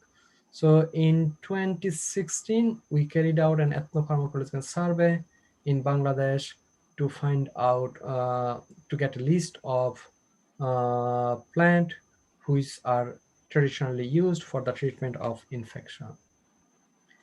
Right, so my PhD student, she carried out this survey, and she interviewed Ayurvedic practitioners, Unani practitioners. So she went to two Ayurvedic and Unani hospital, and also she interviewed the patient who are admitted in those hospital, and also she interviewed some local people. So what was the inclusion and exclusion criteria? For the inclusion criteria, we choose the people who are going to be interviewed. They have to age at least 25 years old. So, and they have to be able to sign the consent, which is written in English or in Bengali. And when we choose as Ayurvedic and Unani practitioners, they should have minimum 5 years of experience. Right, so this is like in different place when the interview are conducted. So altogether, so 2 sets of semi-structured question were set for this interview. In total, 71 practitioner, 21 Ayurvedic patient, and 35 local inhabitant were interviewed during this survey. Right.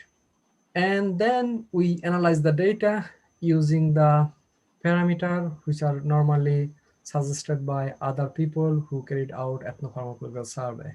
It's normally you have to do like use velo, informant consensus factor, fidelity level. So this kind of thing you need to analyze.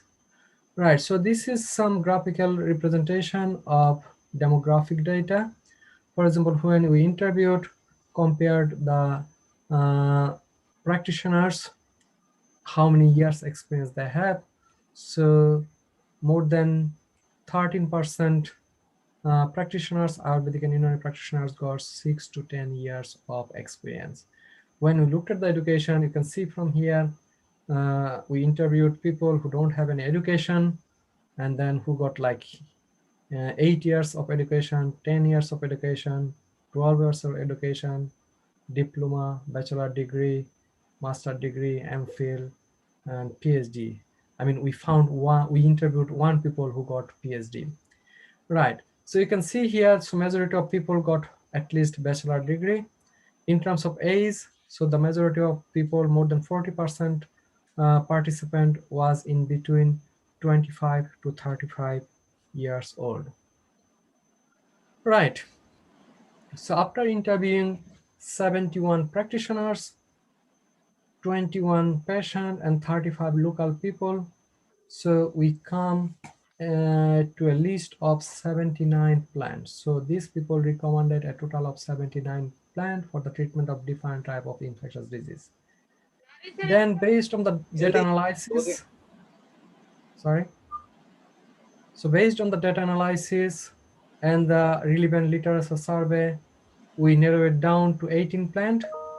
Then we make small scale extraction of this 18 plant and tested this extract against different MRSA strain. And finally, we make a list of 5 plant for this PhD project. So based on their activity.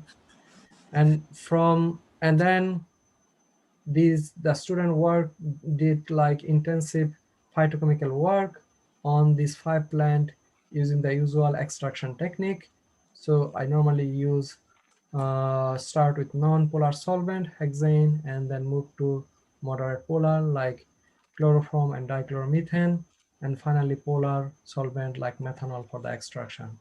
And from chromatographical point of view, so different kind of technique different people use.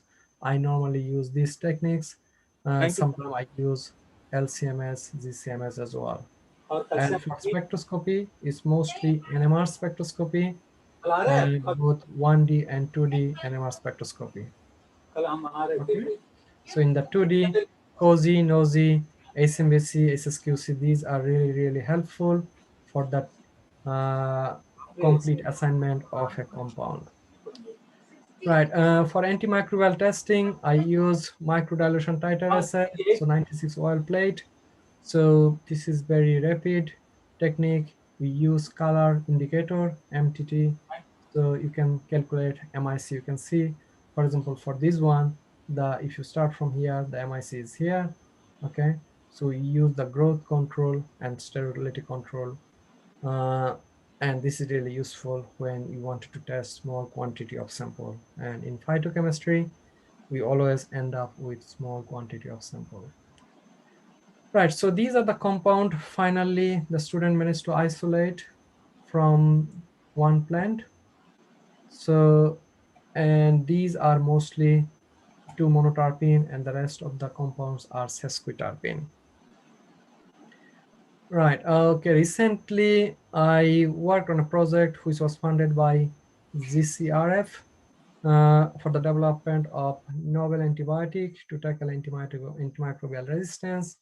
So as DSC partner, I worked on 2 universities in Bangladesh and 2 universities in India and 1 university in China. Then we carried out 2 different survey, antimicrobial resistance awareness survey, so interviewing general public and also interviewing doctors and other health professionals. And another survey is ethnopharmacological survey, interviewing local inhabitant and Ayurvedic practitioners in India and Bangladesh, and also traditional Chinese medicine practitioners in China. And based on this funding, I organized an workshop in Bangladesh last year in March.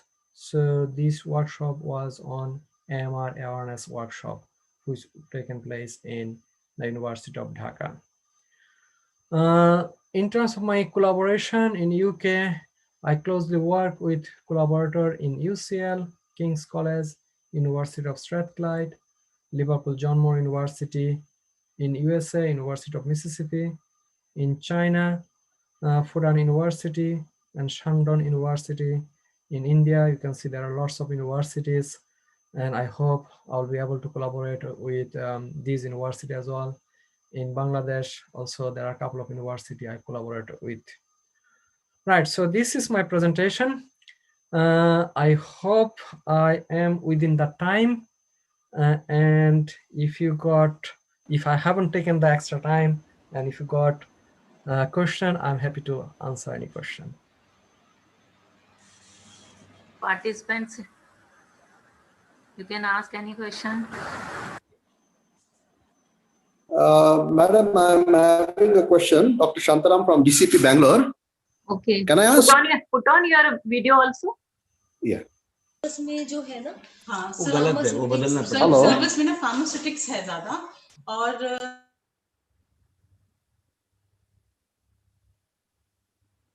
Hello. Yes. Can I ask? Okay. Yes. Sure. Sir, I just wanted to know, see, as far as natural products are concerned, if you go to the 70s and 80s, there was a lot of interest for natural products for the synthetic organic chemists. Of course, otherwise for isolation, even today, it is very much there.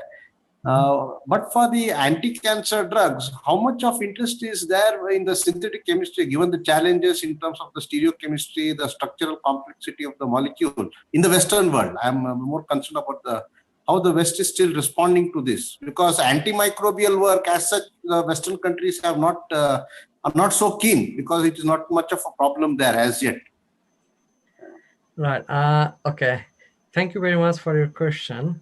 I think for the second part, when you say the Western country is not keen about antimicrobial resistance, they were not keen, say 5 or 10 years ago, but now they are really, really keen on antimicrobial resistance. Okay, there are lots of funding available for the development of new drug for the treatment of antimicrobial resistant bug. Okay, for anti-cancer drug, as I mentioned, Taxol is the leading drug, and which came from natural source. And also there are other drugs like vincristine, vinblastine. Those also come from the natural source. And if you look at the chemical structure, the structure is really, really complex. So when the structure is very complex, there are lots of issues of the stereochemistry. There is lots of difficulties in synthetic chemistry. Okay. No, that is exactly what my question was, because to complex the structure, it was more of a challenge to the synthetic organic chemists. Yeah, of course. To get the pure enantiomer, pure isomer for that matter. Now that interest for the antimicrobials itself is on the waning world, is it still a challenge to the chemists? Yeah, it's still a challenge for the chemist. So but still lots of research going on in both areas. So I mean, in anti-cancer, for the development of anti-cancer, yeah, I agree with you. There are lots of research going on, lots of investment for the treatment of cancer. So yeah, lots of work going on in developed countries to find out new anti-cancer drug. Also, they are focusing on the natural source, because if you think about Taxol came from plant, vincristine, vinblastine, that came from the plant. So that is a good story behind. So that is a good story why we need to look at the natural source for anti-cancer drug. Okay, thank you. Thank you. Thank you very much. Thank you, sir. Any other participant who want to ask any question? Okay. Thank you, sir. Okay, I'm sorry. Actually, ये करना जरूरी है अभी तो. Yes, sir. हाँ, बस Any other participant? Thank you, sir.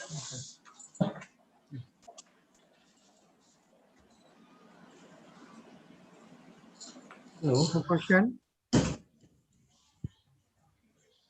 So it was thank you very much for a wonderful lecture on antimicrobial resistance. You have very lucidly explained the spread of antibiotic resistance by self-medication, antibiotic trafficking, overprescription. You have also isolated many active constituents from Peronia, Murraya, Uraria, Flamingia, Homiflora, Hypomia, and Hyperium. And you have very nicely explained the Taxol success story and ethnopharmacological survey of antibacterial screening. So very nicely explained natural products in drug discovery. Thank you very much, Dr. Rahman.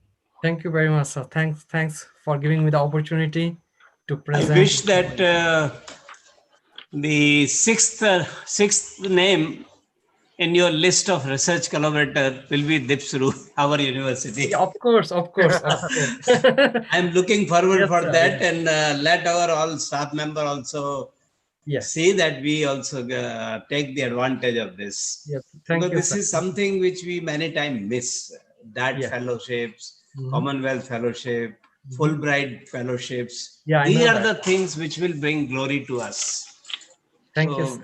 This is what I wish, and I'm really thankful to you that you have agreed to come, and also you have shown the willingness. Already we are in touch with you, and hopefully we will get through. And that is there. Thank you, Dr. Rahman. You're most welcome, sir.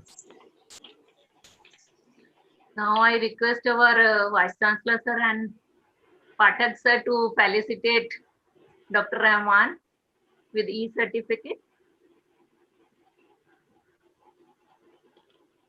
You have to stop sharing the. Okay, yeah. Yeah. So in this Corona time, this is the new normal to give you the only certificate rather than anything else. So I I know, hope sir. that Yeah. whenever you are in India, please do come to our lab. Of course, of course. Right? Thank you. Thank you, Dr. Imam. Thank you, sir. Thanks for giving this certificate. Really appreciate. Thank you, sir. Oh, wow. Amazing, sir. Amazing. Ma'am, shall we start with validatory ceremony now?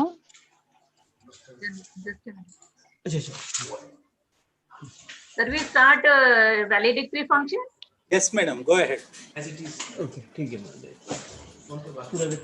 Dr. Jafar has got to join as a chief guest. Yeah, Dr. Jafar is waiting for some time, and let us start the validation. Jafar sir. Good afternoon, sir. Jafar sir, namaskar. Sir, unmute yourself. Unmute. Good afternoon.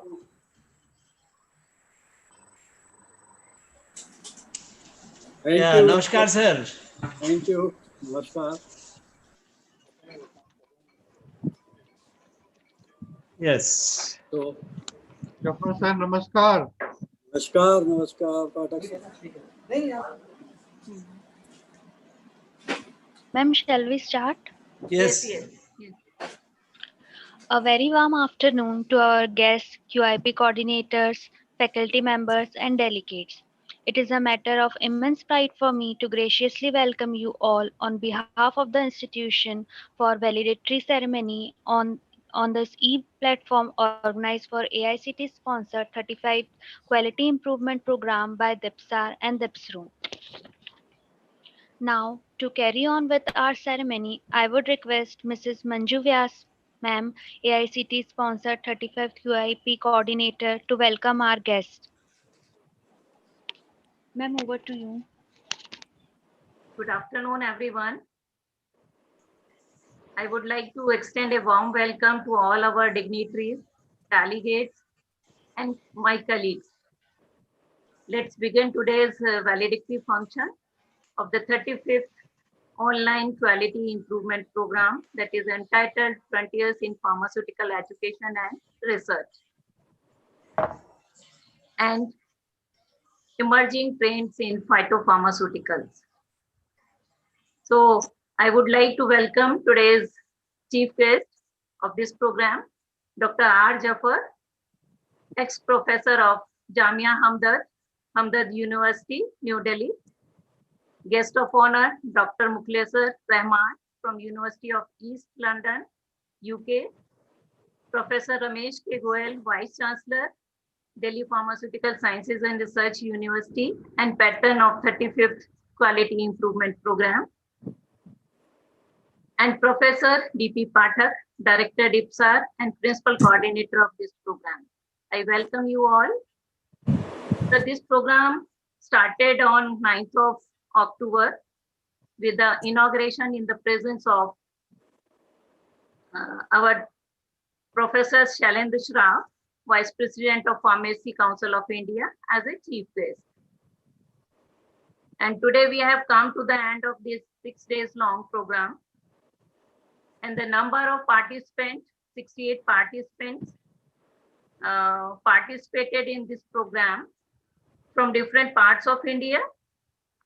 And during this program, 26 lectures were delivered with different tastes and flavor of pharmaceutical sciences and research, particularly the emerging trends in pharmaceuticals by eminent national and international speakers from academia to industry. And I would like, nowadays, any program that is incomplete without discussion about the COVID-19. So this program also started with the lecture, which is given by our Honorable Vice Chancellor, Sir, Professor R.K. Goel, about the overview of the development of herbal drug formulation for COVID-19, which is about to clinical trials. And second lecture that is given today itself in the morning by Dr. D. Samba Reddy. He is professor in neuroscience and experimental therapeutics, Texas. He gave a very beautiful, informative, extensive lecture about COVID-19 treatment and status of vaccine worldwide. Dr. Veera Noot, she is also professor in Palak University, Thailand. And she is also explained very well the role of medicinal plants in acantha amoeba infection. The other few lectures also I would like to mention. Yesterday we had a very informative and extensive lecture by Professor Karan Vasist and Professor Maninder Karan on HPLC and its application in the phytopharmaceuticals and essentials of chromatography. Another lecture given by Professor K.S. Ladda, ICT Mumbai, who spoke on the need of the development of phytochemicals, markers from our own ancient treasure, that is plants. Professor C.K. Katiyar also joined us and delivered a lecture, very extensive lecture on the development and regulatory affairs related to the phytopharmaceuticals. And just now we have listened two lectures from, one from Dr. Rahman about the antimicrobial resistance or drug development from the natural sources. These are the few lectures which were covered during this 6 days program. And I hope this QIP must have enriched the knowledge of the delegates. And it must be useful also to all the delegates. Thank you very much.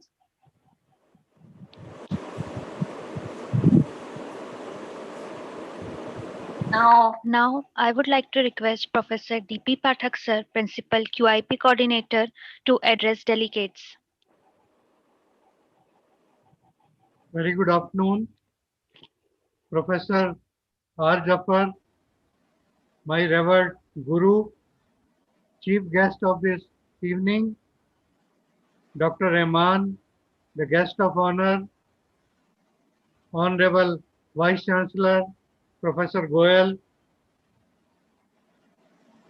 Delhi Institute of Pharmaceutical Sciences and Research is a constituent institute of DIPSAR and is recognized by AICT as All India Nodal Center for Quality Improvement Program. In Quality Improvement Program, short-term programs are organized with an objective to brush up the knowledge of academicians of AICT-approved colleges. We have tried our best to justify the purpose of conducting quality improvement program by AICT. I hope the delegates have enjoyed the virtual academic feast and surely benefited from it. At this occasion, I congratulate Mrs. Manju Vyas, Dr. Bodla, and Dr. Sakshi for organizing 35th QIP in a meticulous way. Thank you very much. Thank you, sir. Yes, sir. Thank you, sir. Now, before proceeding further, I would request delegates to express their views and experience of this program. Delegates can one by one unmute themselves and express their views. Am I audible? Hello, everyone. Yeah. Yes, ma'am. Yeah, I would like to give the feedback for the program. I will be very happy to. Respected dignitaries here and everyone. I am Dr. Kashmira Gohil, Presently working as a director and a professor of pharmacology in Anand College of Pharmacy, Sharda Group of Institution, Agra. I'm very glad to be part of this QIP organized by DIPSAR, 35th QIP of DIPSAR. But I think this is organized very first time on online platform like this due to the present COVID situation. And then too, it was managed so effectively and so well, like magnificently, so effectively to keep the quality of the program intact. And I mean, heartily congratulations to all the DIPSAR team for getting this job, maybe a difficult job to get it done so well. Honorable Vice Chancellors, Professor R.K. Goyal sir, and respected Director DIPSAR, DP Pathak sir, Professor Coordinator, Professor Manju Madam, Professor Wakode sir, Professor Budla sir. I am very, very thankful to you to give me this pleasant opportunity to have interaction with you in this scientific this platform. And especially to interaction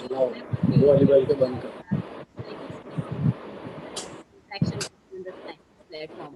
Thank you so much, and I thank you for this warmth. It will stay in my heart forever. Whenever I have attended the scientific session organized by DIPSAR, I always gain something in the skill and knowledge, and I learn something new insights, which I have privileged to pass on to my students and staff at every opportunity, and it was very, very helpful. All the scientific session in this QIP were very good. Especially, I enjoyed the talk of Professor R.K. Goyal sir on the very first day of the program when he was talking about the development of chloroquine by his research team, which is in a pipeline. And of course, I'm very, very curious to know about it further. I'm so inspired and amazed by Professor R.K. Goyal sir always. His ability to indulge in the research talk, to listen to everybody so patiently, to give the suitable research solution, and his ability to deliver the talk, whatever the short talk, long talk, without any notice at the drop of it. And last 2 decades in Gujarat, I remember whenever we had something to discuss, we are stalling at some process at the research stage or in pharmacology subject, some difficulty. And we used to access to Goyal sir. He's so humbly accessible to everybody. And I think this is such a great quality to learn and absorb. Thank you very much, sir. And this is a great, I think this is above all, this is above all thing. And other session, which I find very, very effective and informative, which I enjoyed, Professor Sanjay Chachak, sir, from Naipur Mohali about phytopharmaceutical development from this paradigm shift, and also about the Professor Katyar, sir, and he has talked about the phytopharmaceuticals. About today's lecture, very, very comprehensive and informative lecture by Dr. Reddy. And actually, I was meaning to invite some views from all these professional veterans that all these phytopharmaceuticals, especially the COVID vaccines, which are in the pipeline right now and ready to burst in the market at such a short notice in emergency. So, what do you think? Like, I mean, everybody, the world is on the standstill right now, and everybody curiously come in the market so that we are free of this predicament. So, I mean, what do you think that we would be out of this? I mean, whether the vaccine would be very, very effective, phytopharmaceuticals, and when it is possible to get out of this situation. So thank you very much for all this insight, and I'm already looking forward to such another scientific session. I'm hoping that that will come soon, that I am able to interact with you, all of you again, not online, but in a person, because all we are praying for this situation to get over as soon as possible. So God bless you all. Thank you very much.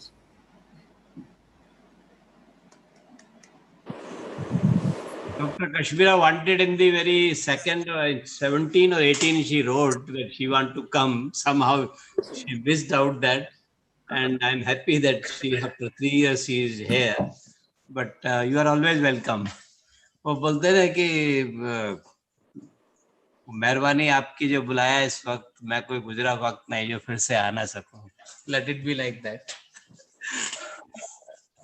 Okay. Yeah. Next participant can unmute themselves. Hello. Hello. Yes, ma'am, you are audible. Yeah, I'm Sapna B from Government College of Pharmacy, Department of Pharmacology, Bengaluru. Indeed, it was a great pleasure, sir, for all the team And I am really lost for the right adjectives to describe how good and how flawless the session was for a week. Your outstanding session, flawless session, and the lectures which is delivered by the all the eminent and distinguished speakers is just a testament to the fact that you are the best. So from among, I mean, each one of us from GCP and that's Bengaluru are very grateful for the great effort put forward by the DIPSAR and DIPSARU. And only the feedback is we definitely look forward to meet you in personal and attend all the QIP session organized by you by divine grace if this COVID pandemics get settled down, and reach your university to encounter the knowledge as much as possible and as soon as possible. Thanks again. Thank you. Thank you. We really wish that to happen. Yeah. Yes, sir. Hello. Yes, Dr. Shantaram. Dr. Shantaram speaking from Government College of Pharmacy. My colleague has already spoken. So to add to that, I think it was a very well planned lecture series because it was covering all the aspects, probably TRIPS and the patents. I think where we academicians generally lack. The people who come from real only academic college related background, I think that information really adds, because what we do not have any purpose when we are doing. We do it only for the sake of a master's program research, which is not too well planned. Even a PhD program, it takes some time for us to plan. I think keeping such things, it really helps. And it was well planned with a lecture series because it was a balance of not only natural products, all other areas supportive to that were also covered. The story of monograph was very interesting. We never expected such a talk to come because the entire journey of how our own monograph till today, how it has developed, it was very interesting talk. And but I have one small suggestion, sir. Yes.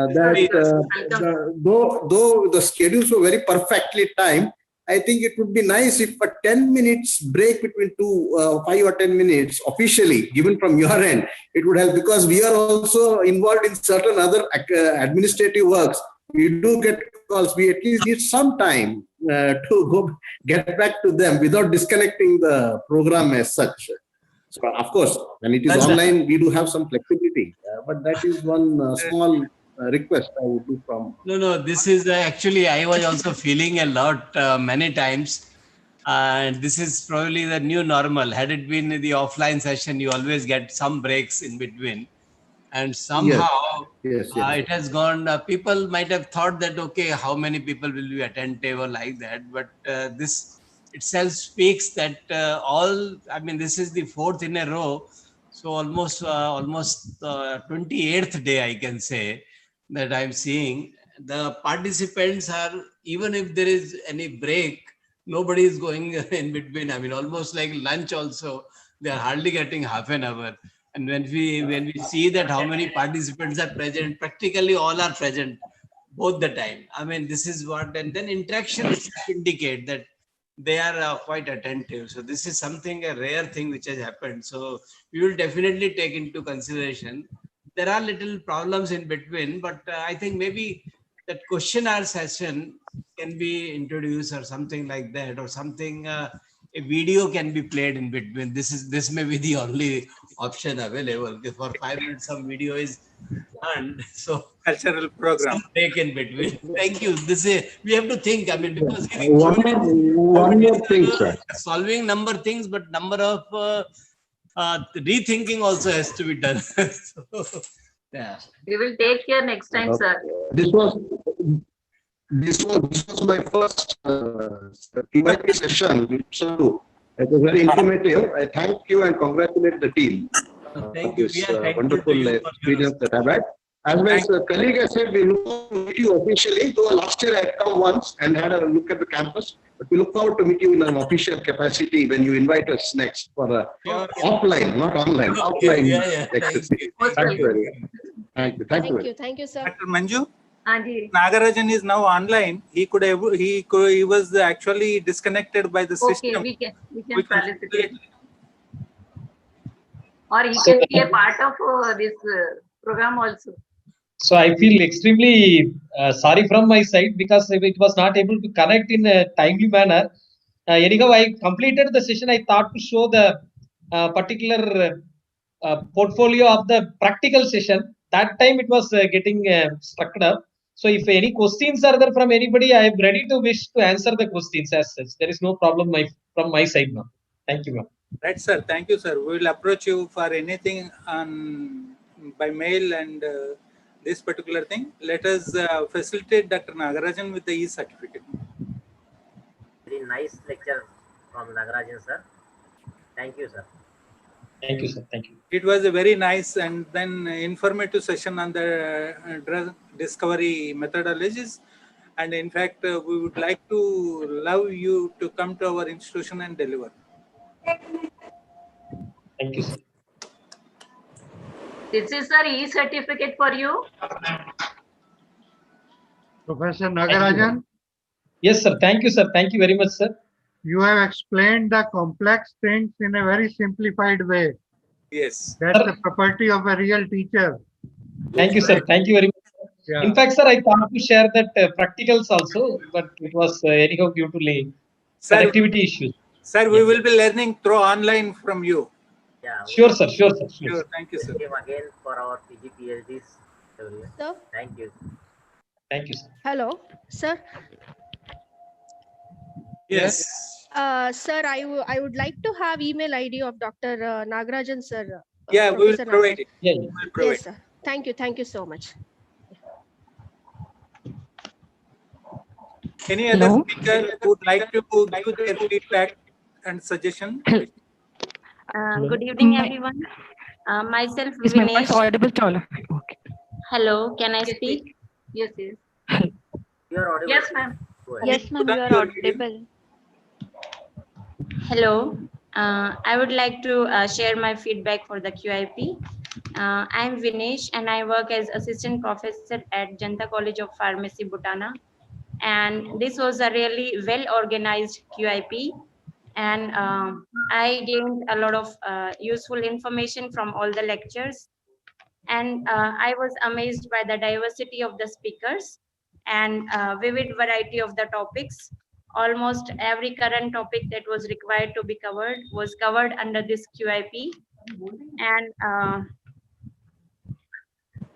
I have acquired a lot of new knowledge from all this entire week. And also the discussions followed by the lectures were very enlightening, with special contributions from Dr. R.K. Goyal, Dr. Bodla, Manju ma'am, Sakshi ma'am, and Dr. Pathak and the entire QIP team.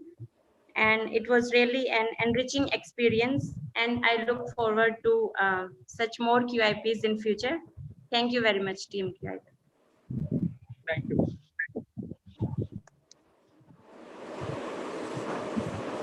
Good evening to all. Is my voice audible? Yes, yes, please. Thank you. First of all, good evening to all respected dignitaries here. I'm very fortunate enough to participate in this program. I came to know regarding this program from my colleague. After all listening all these talks, we get able to know whatever the research is going in this present scenario. First of all, I'm Shravani, working as assistant professor from Raghavendra Institute of Pharmaceutical Sciences from Anantapur. Today I want to thanks special thanks to Goyal sir, Bodla sir, Pathak sir for organizing such a wonderful and informative session. This is my first QIP program. I'm very happy to participate in this program. Thank you all. When is the next program, scientific program now? Ab kab hoga? Hello. Well, we continue that. Yes, please, Dr. Ratnagiri. Yes. Yes, sir. Thank you, sir. Thank you, sir. So, myself, Dr. Ranjan Kumar Giri from Institute of Pharmacy and Technology, Salehpur, Odisha. So, it is a great to listen and talking with Dr. R.K. Goyal because we are referring your book, sir. My name is Dr. Ranjan Kumar Giri. Shortly, it is RKG. Whenever I teach pharmacology to my student, and I say this is R.K. Goel, prefer book R.K. Goel, Anatomy Physiology R.K. Goel, and sir, I will say Thank you very much, and you are welcome to give suggestions also anytime. Actually, for last couple of years, I could not revise it properly, but yeah, please, you are welcome and nice to hear this. Thank you. Sir. Please Sir, go ahead. behind my backstage behind my class, my student used to say, "Goel sir is coming" instead of Giri sir. Sir, and back to the program, sir. We have enjoyed all the lecturers. All the lecturers are very informative, and we are lucky to have such some international speaker also. As per today, we have got a very good discussion between R.K. Goel sir and the international speaker from the America, and overall it was a good exposure. But still we have some expectations, sir. So I have a Yes. suggestion. It may be fruitful or not. I don't know. If you can arrange some demo on instrument by virtual method, if possible, sir, Well, it will be helpful for us. Well, we got this suggestion before also, and since it was the first experiment for us of being the online, so definitely we will see that next time it is there. We will see something is there of this type, provided the this corona should not continue. We don't expect that it should be on there. Thank you for the suggestion, but definitely we'll. Right? Thank you, sir. Thank you, sir. That's all from me. Thank you, Ranjan. Very good afternoon, everyone.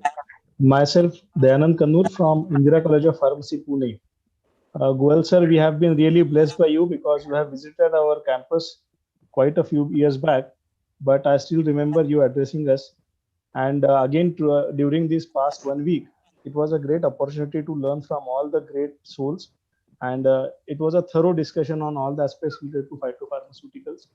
And heartfelt thanks to Team DIPSAR, Professor Wakude sir, Professor Bodla sir, Professor Vyas ma'am, and everyone, and Pathak sir also.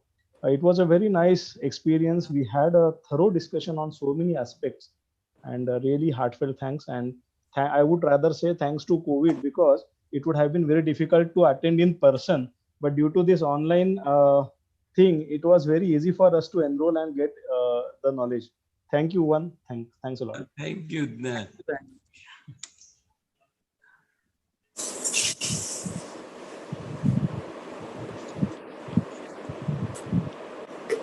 Any other participant want to share their view? Hello. Yes. Good afternoon. Good afternoon to everyone. Myself, Dr. Nilay Solanki, Associate Professor at Ramanbhai Patel College of Pharmacy, Charusat, Changa. First of all, I would like to thank my guru, my teacher, Dr. R.K. Goel sir, who have groomed us during our B.Pharm and M.Pharm at LM College of Pharmacy. So I'm very much thankful to you, sir, and to the team of QIP, Dr. Manju Madam, Dr. Bodla sir, and other team members of QIP. And we have observed that the topics, the session that delivered by the speakers, they are from the highest background, and I think wide variety of content, especially the scientific content, like the session of the CEO from the Imami. It was very interesting. And lastly, I would like to thank you, Dr. Goel sir, for accepting our invitation for this or accepting the participation.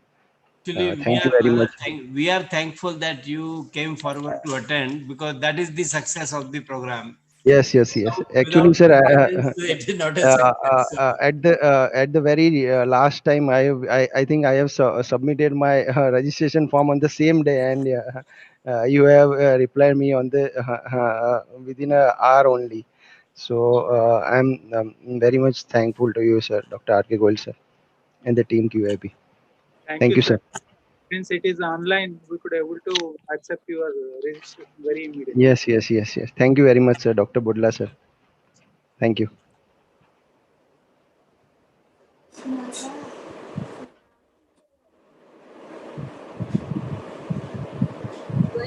very exhaustive now. This is ended today, and we are going to miss all of you now. Yes, ma'am. Move on. Okay, ma'am. Now, I would like to request Professor R.K. Goyal, sir, QIP patron, to address delegates and enlighten our views. Sir, over to you. Sir, unmute yourself. Sir, unmute yourself. It is Unmute yourself. Okay, yeah. So first thing is that I must say thank you, and I will be brief because already it is very exhaustive, and today's program started at 9 itself. So that's why I have to be very brief. Only thing, my special thanks to Jafar Saab for being present, and also Rahmanji Mutleshwar Mehmanji for being there. And the participant, the senior, actually many of the participants are very senior faculty members. I must say that some of them are directors, some of them are heads, and they have attended thoroughly. And this is what is pleasing. I mean, this is what is the real success. I mean, many times the QIP means just to get that certificate so that they get the promotion. But here, they are not for promotion. Like Kashmira, I know Dr. Kashmira is already director. She doesn't need any certificate. But, and rather she has to be a speaker rather than that. And many times people feel that, no, now we should be speaker rather than being the participant. But I could see the way in which they are participating. They are trying to be there. And this is what is something called real QIP. Honestly, because of the lockdown, I am also benefited. I could not have attended like this as I have attended in this last 1 month. I could attend, I can say at least 20% of the all lectures I could attend. And I can say what I lost in 20 years, I have gained in this for 1 month itself. And I will say what I lost otherwise, I mean, in my academics because of being the administrator, I could achieve in the entire lockdown period, because I could read, I could do the research, I could prepare some project, I could do something which was result oriented. So this is what is, sometimes you feel that opportunities in the calamities, you can learn many things. This is what is there. I am really obliged to all my staff members who have meticulously presented this, including Dr. Pathak, Dr. Boda, all, I mean, those who have been there. The one reason I will say that, I mean, I can only suggest few of things, but to implement that is also equally, the bosses can easily say, do this, but how to get it done is not that easy. I also understand that. But they have meticulously done it. If I see just in 2 minutes, of course, Manju Vyas has already narrated everything, but one of the major focus is phytochemistry, phytopharmaceutical based drug discovery. So starting from Vel Pandian of AIMS to herbal drug technology, Dr. Burade, to complex genetic drugs, the Ayurveda, CSIR, ITM giving the overview of the lab to market, Dr. Ladda, and Dr. Katiyar, how to have the phytopharmaceutical formulation. And then facing the challenges of the regulatory, QIP programs, to aflatoxins, to heavy metals, to IPC standards, everything was covered in one go. And the latest technology like metabolomics and orthomolecular medicine, that this is something which is there. And if we see the important topic, microbial resistance, very, very important. Even in COVID, this is going to be the next big question. What next after azithromycin? What next after remdesivir? This is going to be a big question. So, and then and dementia, these are the two very important topics which were there, because mental disorder is going to be another problem. Post-COVID effects are going to be watched now. We may come out of the COVID, but post-COVID effect, that is what is going to be a big challenge now. It is slowly emerging. And then the speakers from Thailand to USA to UK and other countries, and also covering various national institutes like DRDO, IITM, IPC, and then speakers from all over. So this is something, partly, yes, it is because of the COVID, new normals, but unless you are well connected with your friends and well connected with the experts, it is not possible. I may give names, but they may not come. So, and like Dr. Bukla, he has to get up early. I mean, I think in UK the time must be, I don't know what is the time, but when you started, it is now 12 o'clock. Now 12 o'clock, but like you said, we had in the morning, it was a midnight 12:30 that Dr. Samba Reddy. So this is how people have also obliged us by sparing their valuable time. So we are really thankful and thankful to you all. With these words, I request to carry forward and let us go further to it. Yeah, thank you. Thank you, sir, for sharing your thoughts. Now, I would like to request our guest of honor, Dr. Mukleshwar Rahman, sir, lecturer, University of East London, United Kingdom, to address the participants. Thank you very much. Honorable Chief Guest, Professor R. Jafar from Jamia Hamdard, Honorable Vice Chancellor, Professor Ramesh Goyal, and QIP patron, and QIP coordinators, and all the organizers who spent their time last 6 days. I was the last speaker, but when there was a discussion going on, what I got, the message I got, it was really, really fruitful organization. So it was a fruitful discussion over the 6 days. And phytopharmaceuticals, this is really, really the thing we need to focus on, because if you think about the origin of drug, so those come from the plant, still lots of research we need to do to get new drug for the treatment of new challenges like COVID-19, antimicrobial resistance, cancer, this kind of thing. Right, so I don't want to take long time, so I really happy. So you invited me to present my work, and I will be happy to continue collaboration with this university in future. And finally, I wanted to thank all of you. Thank you very much. Thank you. Good. Thank you, sir. Thank you, sir, for your kind words. Now, I would like to request our Honorable Chief Guest, Professor R. Zafar, to address the gathering.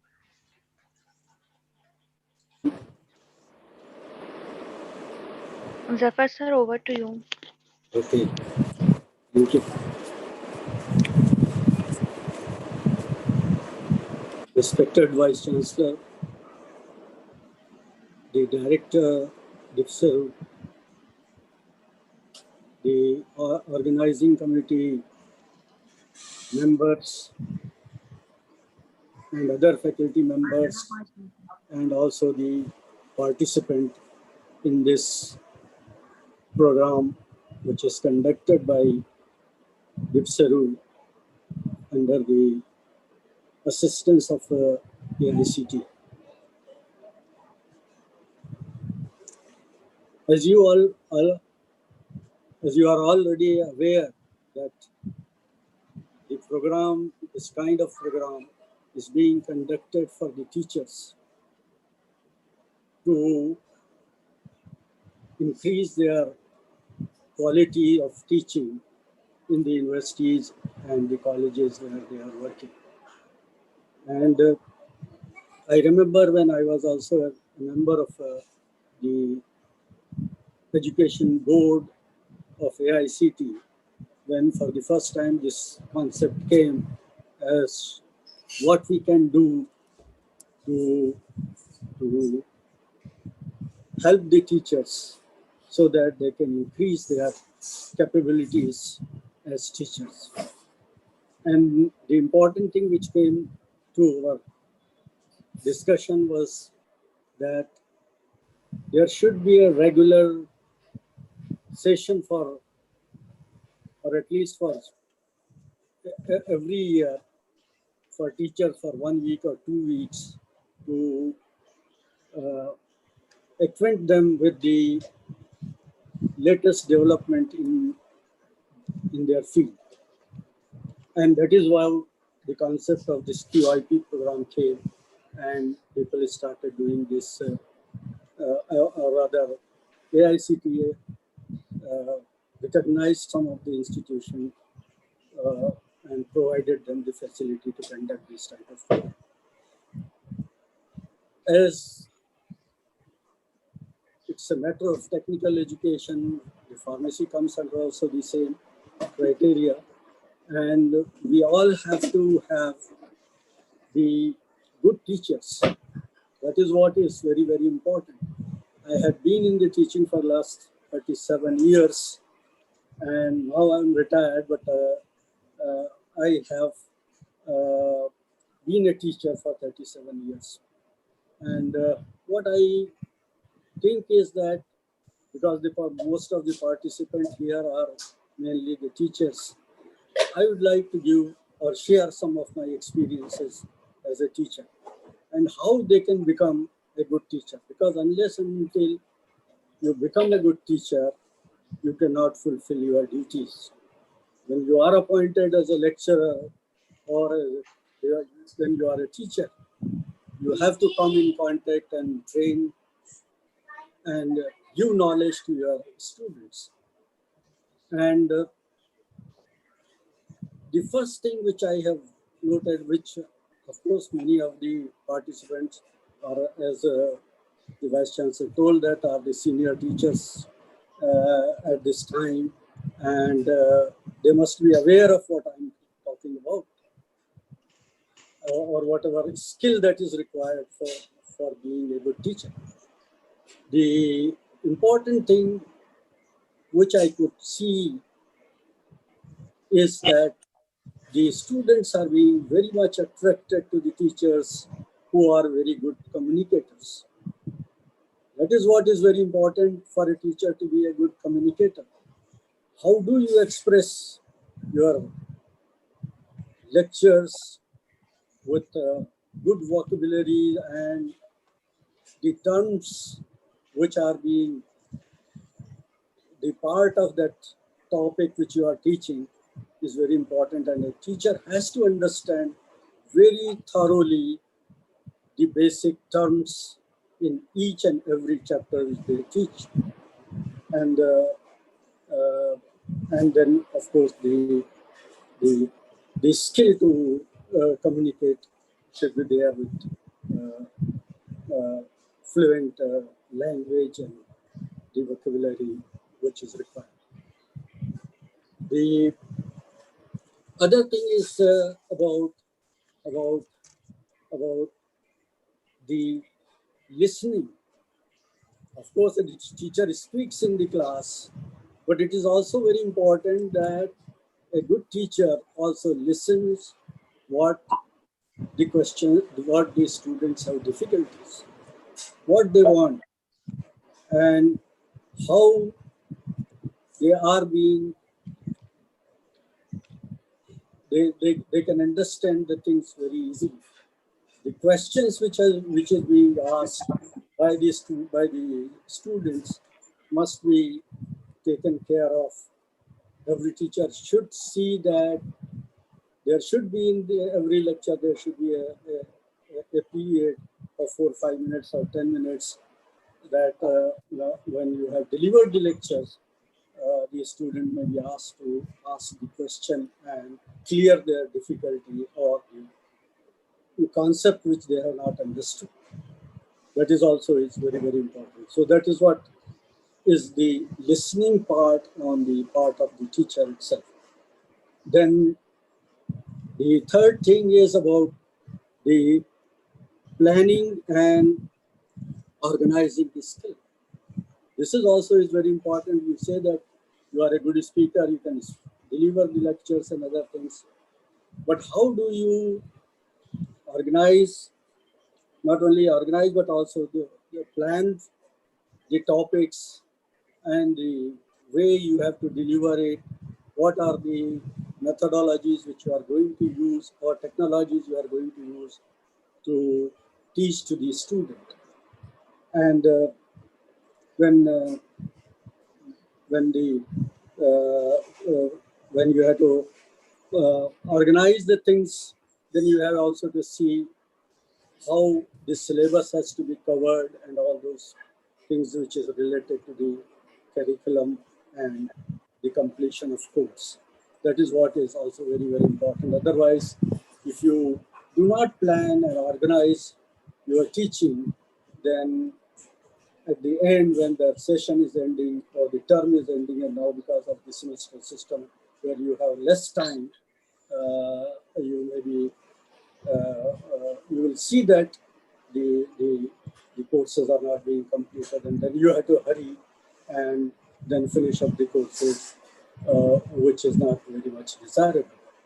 You have to give the time, specific time to each and every chapters so that the student can understand the teachings or how they can have a better learning process.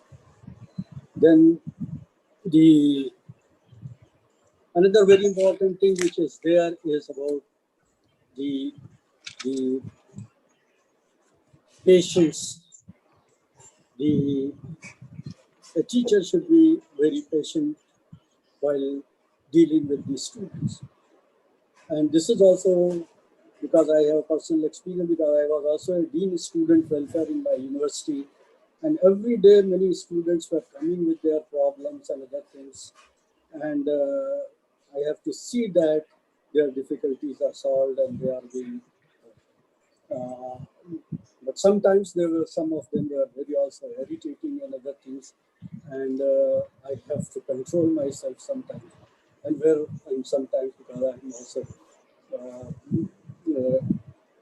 maybe something which is not desirable for the teacher, we have to do it also by just shouting at them and then asking them to keep quiet and all those things. But that is not as desirable. You have to have a very careful in dealing with the students. Then another very important thing, which is also very much required for a teacher, is the creative thinking. Creativeness and also the innovative thinking is one of the vital traits of a good teacher. This is what is also required, that when you are planning for a particular lectures and other things, you have to be very innovative and creative in that way, how to express it and how to deliver it to the students. Then another very important thing is about continuous learning. This is what is all about the programs which you are now conducting. That the teacher should have the knowledge about what new things have come in their field of specialization. And it is sometimes for a teacher it is not possible to go every time to the library and see new research papers and other things and all this. And of course, it is also required for those who are very actively engaged in research. But the new knowledge, it is also possible when you attend such type of programs where different experts. And I'm happy that you have also called from not only from institutions, the teaching institutions, but also from industry, people who can give their knowledge, what they face in the industry itself. And this is what is also very much important for a teacher to be a continuous learner and know about what changes are coming, what are the new research areas which are coming. So these are some of the points which I have been thinking that I must, and whenever my students who are now teacher come and I used to tell them the same thing about all these things. Because now the teachers are there, they must also have some other ideas of being a good teacher and other things that is also is there, which they must practice and see that they become a good teacher. Now, after this, I also would like to talk about, because phytopharmaceutical, my specialization is pharmacology and phytochemistry. I have been also in touch with the research work in phytochemistry and other things. And of course, my major specialization was in plant tissue culture and production of secondary metabolites in cultured cells of plant. So, because the topic was of this program was drains or nutrients in the phytopharmaceuticals has come up. I think there was some other speaker or other in some lectures must have talked about it, but I thought I must also share with you my idea of developing drugs in phytopharmaceuticals using plant biotechnology, because what traditional things are coming up and the traditional methods which are available and the natural sources of drugs coming from plants and other sources, natural sources, is of very deep concern for pharmaceutical industries. And also just now one of the speakers, Dr. Rahman, was saying about the quantities which are being produced in plant, in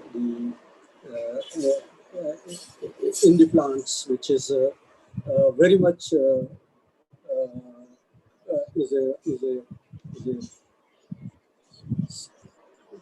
serious thing in the production of drugs from herbs. The thing which I have seen in and the new technology which has come up is the plant tissue culture, where the cells can be grown in a much more faster way. Because when a plant is growing, it may take 3 months or 6 months, or it depends upon the maturing of the plant in the field itself, and which may take a long time and other things. Well, you have the technology to culture the cells in the laboratory itself, giving them a good nutritional medium and fortifying them with hormonal contents and other things which can enhance the activity of the or metabolic processes of the cells to biosynthesize the molecules in the cultured cells. And the train which I don't know whether somebody has talked about this is about the studies in genomics, because in plant biotechnology now attention is being given, at least for the plants which are producing medicinal constituent, to produce high amount of or more amount of the constituents. And in the cultured cells, people are trying to fortify the medium with the starting material which are responsible for biosynthesizing those constituents. Like the production of alkaloid, many of the alkaloids, 95% of them requires amino acids, which is the starting material for many of the alkalis, and that is being fortified into the medium so that the cell can take up those amino acids and can enhance the production of particular type of alkaloid in the culture cells. So these are some of the things which is coming up, not only this, but also in genomics, which has come up, or in plant genetics, which is very much is a new technique which has come up, is that people are using certain microbes, bringing in touch with the plant cells, and the microbe transmit certain plasmids which can help in the production of, or which affects the metabolic processes in the plant cell itself. And this is what has given the technology of producing hairy root cultures, where a normal hairy root culture, it grows in length when its root tips or cells are being dividing and then increasing in size. But what you have in hairy root culture is that when you infect those cells with a bacteria which is a Agrobacterium rhizogenes, which is a plant soil bacteria, and it transmits a plasmid which transmits a gene into the plant cell, and the production of certain enzymes and hormones are enhanced, which gives rise to a rapid growth of the roots. So if the plant cells are not producing in large quantities, but at least you can produce in less time the biomass in which the cells are producing the active constituents. So this is how the technology now come up, and this may, of course, it has still to be seen at an industrial level, but then the techniques are now coming up in biotechnology, which is helping the scientists to try these methods to increase the biomass and also the active constituent in the plant. I hope those who are the teachers who are the participant here are understanding what I am saying. Those who have studied the plant tissue culture technique and the growing of cells in culture,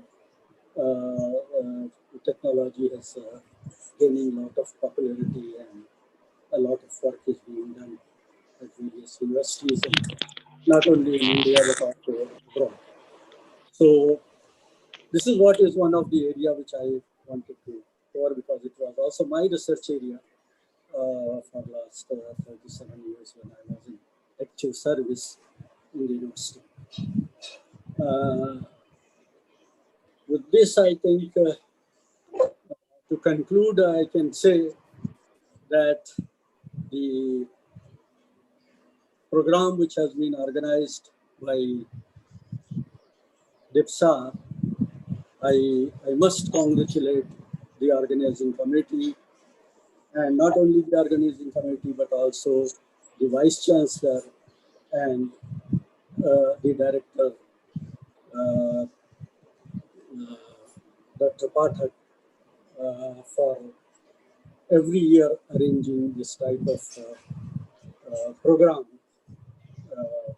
with the help of AICT. And I hope that every year the teachers are being benefited by it, which is a continuing process going on. I must also congratulate the organizing committee that they have selected eminent people from education institutions and also from industry to deliver their lectures in this program. And at the last, I would also like to thank the Vice Chancellor, the Director, the organizing committee, that they have given me this opportunity to be with you in this validatory function. So thank you very much once again for giving me this opportunity. Thank you. Thank you. Thank you. Thank you. Thank you, sir. Thank you, sir, for your kind words and sharing your views regarding education system, phytopharmaceuticals, and plant tissue culture. Now, I would invite Professor Ramesh B. Bodla, QIP coordinator, to give vote of thanks.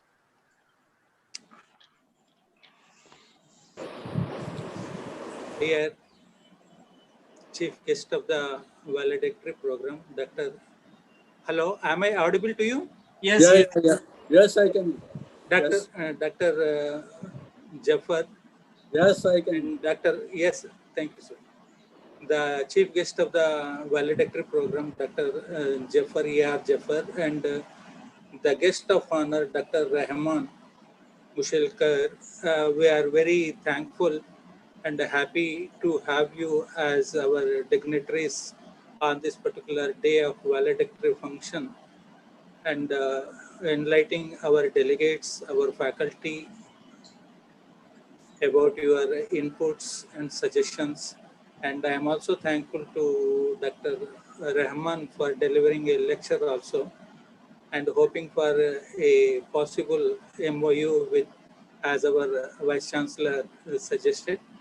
And at the outset, it is my privilege, and indeed I am very privileged and proud to propose this vote of thanks on behalf of DIPSAR, DIPSARU fraternity and administration. I, Dr. Ramesh Bodla, Assistant Professor at the Department of Pharmaceutical Sciences, here would like to express my gratitude to the chief guest and guest of honor of the day. And we'll go with one saying. What is the saying? A philosophical saying. It is the beginning of old age when you cease to learn. So this is the philosophical saying, and our DIPSAR and the DIPSARU, it is following this particular saying. That means a teacher who is a continuous and voracious learner and a reader. So it is the duty of, it is felt by the university and authorities that it is the duty of their duty to continuously enrich their faculty with the developments in the industry and technology, as well as research and development. So with this, it is the motto, and I personally witnessed this particular QIP program way back in 1999 onwards, where the first QIP program we have celebrated, and the days have changed and the technology has changed, wherein we used to prepare our OHP sheets on a OHP presentation and used to deliver our lectures. Later on, we came to LCD projectors and then to PowerPoint presentations. And then now it is a time during this particular COVID, we are in a position to conduct and organize this particular quality improvement programs in through a webinar using this particular technical platforms. I indeed feel very honored and greatly to thank our patron of the QIP program, Dr. Ramesh Goel, for encouraging us and suggesting us and giving us a space for this particular program in conducting the QIP program as desired. And I am also thankful to Professor D.P. Patak, the principal coordinator of this particular QIP. And I am also thankful to the Dr. Manju Vyas, who is the QIP coordinator for this particular 35th QIP. And I am also thankful to Dr. S. Leta, QIP cell coordinator. And I am also thankful to the co-coordinator Sakshi Bajaj.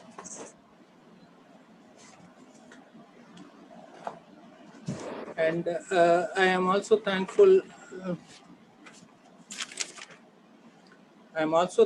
To the AICT for financing this particular program of QIP continuously for the past 21 years. And I am also thankful to the galaxy of the speakers. We have a list of 26 speakers, and due to the paucity of the time, I am not in a position to go through their names. And these particular speakers, a galaxy of speakers from India and abroad, through USA, UK, and Australia, and Thailand, they have delivered, they are experts in their field and they delivered their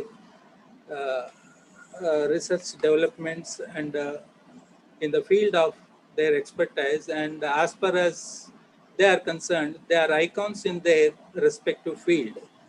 And I hope the delegates have gained the information and they will carry this particular thing and percolate it to the students at their respective organizations. And I am also thankful to the chairmen of the session. And we have again lot many chairmen of the session. Each day we have 2 chairmen for the session. And the chairmen are also very chairpersons. And in fact, we are very glad to have our Dr. Ramesh Goyal, not only as a chairman, but also as a speaker. And he's also attended as a delegate most of these particular programs. So we have a list of chairmen who chaired the session: Dr. Ramesh K. Goyal, Dr. D.P. Pathak, Dr. Popley, Dr. Geeta Agarwal, Dr. P.K. Sahu, Dr. S.R. Wakode, Dr. C.R. Patil, Dr. Ajay Sharma, Dr. Rajiv Tong, Dr. Saurabh Daya, Dr. Mahavir, Dr. Rajni Mathur, and we have moderators for this particular program. And I thank all the speakers, the chairmen, and the moderators of this particular QIP program. And it's not last but not the least, I am also thankful for the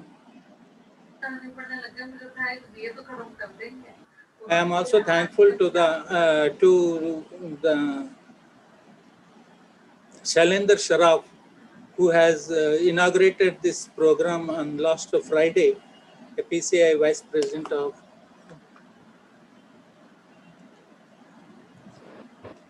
And I am also thankful to the faculty and staff who are continuously working and striving for this particular program and who are always online for attending this program. I am also thankful to the IT team, Dr. Saurabh Daya, Saroj, and Rahul Pankaj, for their uninterrupted look after into the technical glitches of this particular software.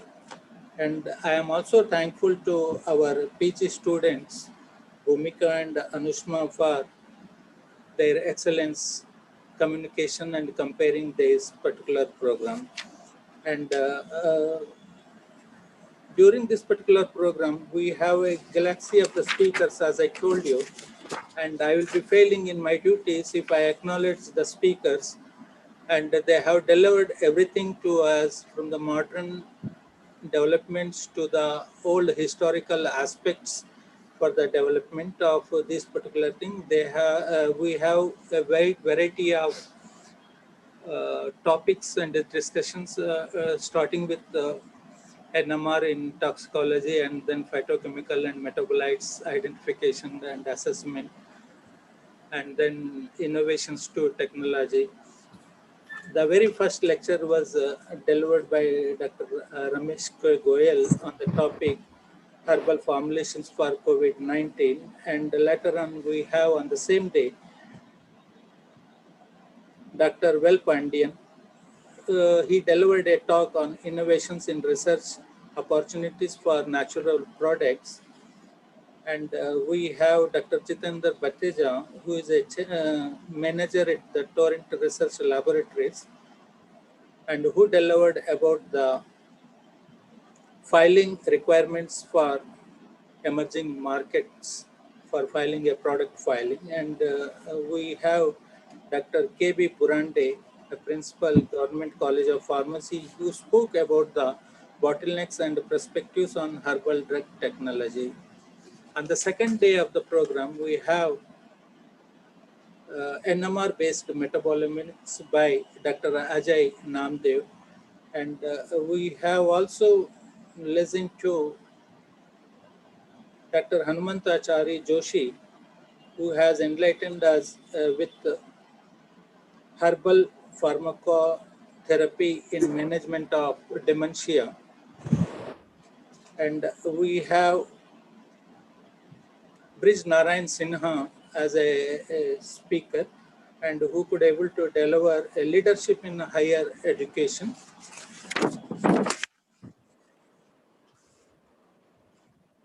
And we have on the 13th day, we have Neeraj Floria, Amnesty University, who delivered on orthomolecular medicine. We have Sanjay Jakal from Naipar Mohali, who delivered a beautiful lecture in pharmaceutical product development, a paradigm shift in the field of herbal drugs and natural products. And we have Dr. Arun Nanda also from MD University, Rohtak, who's emphasized about the traditional knowledge and patent issues to our delegates. And we have Rajashri Patil from Los Angeles, and modernized clinical trials and clinical research education, the topic which was delivered by her. And we have Dr. V. Venkateshwarlu, who delivered a talk on development of complex generic drug products. We have our lectures from C.K. Katiyar, phytochemical and potential game changers for the struggling pharmaceutical R&D. And we have other galaxy of speakers, Kirti Singh Ladda, who spoke on development of phytochemicals from lab to commerce. And the lectures were well appreciated by all the delegates and faculty. And we have Dr. Shashank, who spoke on the new frontiers in cancer drug discovery, a paradigm shift. Dr. Shashank is from a CSIR laboratory, and he is from Jammu. Earlier it was an RRL. And we have Dr. Jai Prakash from IPC Ghaziabad, who spoke about pharmacopoeia standards and the silent features of current versions of IP. And we have Madhusudan Joshi from College of Pharmacy, Goa, who spoke on correlating Ayurvedic pharmacy in phytochemicals. And we have Dr. Manvinder Vasist, Professor, Punjab University, Chandigarh, who spoke on essentials of liquid chromatography, HPLC technique. And later on, we have Karan Vasist also from Punjab University, Chandigarh, who also spoke on HPLC and its application in phytopharmaceuticals. And on the last day of this particular session, we have Dr. Sambaretti from Texas, who delivered on optimization technique, who delivered on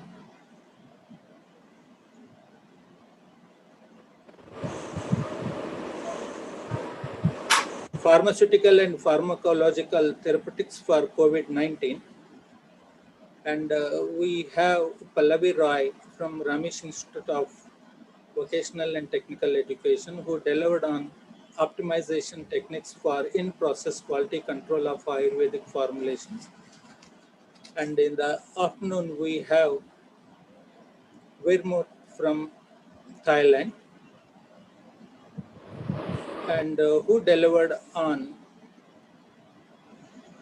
actinomyia infections, the role of medicinal plants in the treatment of actinomyia infections. And we have Dr. Nagarajan, K. Nagarajan, who delivered on computer-aided drug design and strategies for appropriate selection. And lastly, we had a lecture with Dr. Mushlekar Rahman, who delivered on natural products for global issues for antimicrobial resistance. And I feel the speakers are icons in their respective field of research, and they have contributed their best to the understanding of our faculty and the delegates. And I hope that faculty and the delegates will carry this particular message and try to percolate these things to the students so that the pharmacy fraternity is benefited and our students are benefited in the interest of nation as well as the healthcare system. Thankful for the organizers and the patron, Dr. Ramesh Gogoel, and then Principal QIP Coordinator, Dr. Patik, for giving me an opportunity to propose vote of thanks. Thank you, Dr. Manju. Thank you, sir, for your kind words. Now, with this, we will be wrapping up our AICT sponsored 35th Quality Improvement Program. Anushma, just a minute. Yes, ma'am. Sir, Goel sir is there? No, ma'am, no, sir is not there, I think. Yeah, joining, sir, joining. Sir is joining, sir. Now I request Professor R.K. Goel sir to felicitate our chief guest with the e-certificate. Okay. Goel sir? Yes, yes. Okay, okay, sir. Thank you.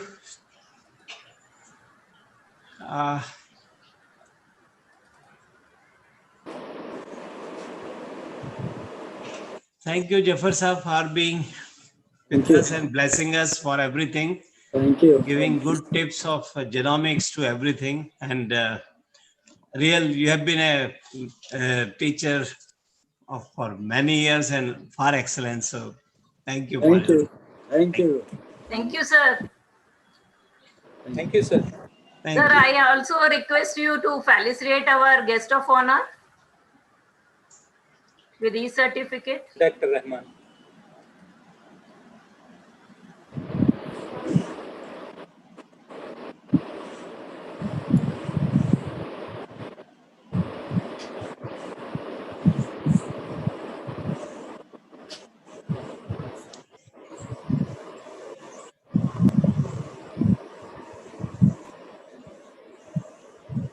Okay, so Rahman, it's nice. Thank you very much, sir. Thank you very much. Great. Great to have you here. And thank you, sir. Thank you. Thank you for coming. Thank you, sir. Thank you. Deepti ma'am, are you there? Yes, I'm there. Yes. Now I invite you. You also share your views. Yeah, thank you, ma'am. So it has been our privilege and we are honored that Honorable Vice Professor R.K. Goel, QIP Patron and Director DIPSAR, Professor P.P. Pathak, QIP Principal Coordinator, have entrusted us this eminent role as IT team for the 4 QIPs. I know that the complete QIP team of all the 4 QIPs, they have worked day and night for its success. But I wanted to take this opportunity to formally thank the QIP IT team. I thank the coordinators for permitting me to do so. And it is said that coming together is the beginning, keeping together is progress, and working together is success. So the QIP journey was accomplished with some aspects which are concealed but omnipresent and working.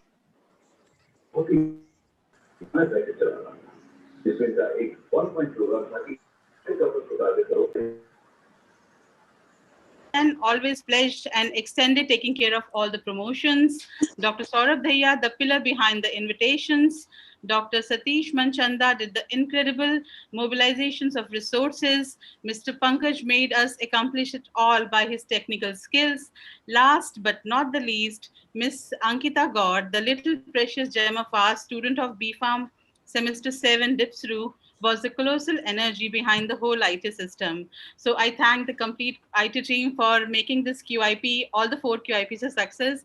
Thank you all for making this work a dream work. Thank you so much. Thank you, ma'am. Over to you. Thank you. Okay. I would also like to thank our, first of all, our chief guest, Professor R. Jaffar, sir. Sir, thank you so much for sparing your time and being with us on this occasion. I would also like to thank Dr. Rahman also for gracing this occasion. I would also like to thank our Vice Chancellor, sir, and Dr. Pathak, who have shown faith on us, have given this opportunity. And I would also like to thank all my colleagues for sharing all burden. And I would also like to thank all the supporting staff, whether it is IT department or PCI QIP department. Thank you so much. And last, I would like to thank all the delegates who have sincerely joined and sincerely listening all the lectures and being with us for 6 days on the e-platform. Thank you very much. And we will provide you the e-certificates in the next week via email. Madam, any Janaganamana is there? Will you recite? Anushma? Recite, I will help. Yes, ma'am. Okay, I will also try because my voice is not soothing. Okay, let's stand up for the national anthem. Okay.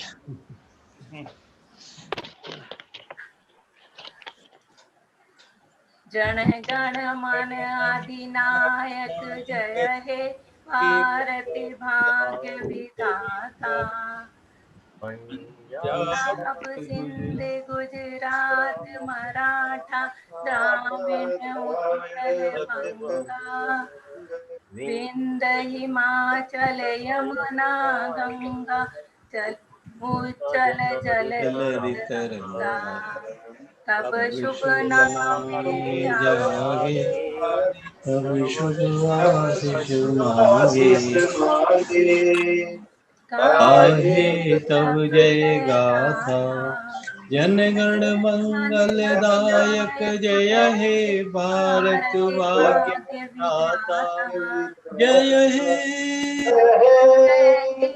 जय हे जय जय जय जय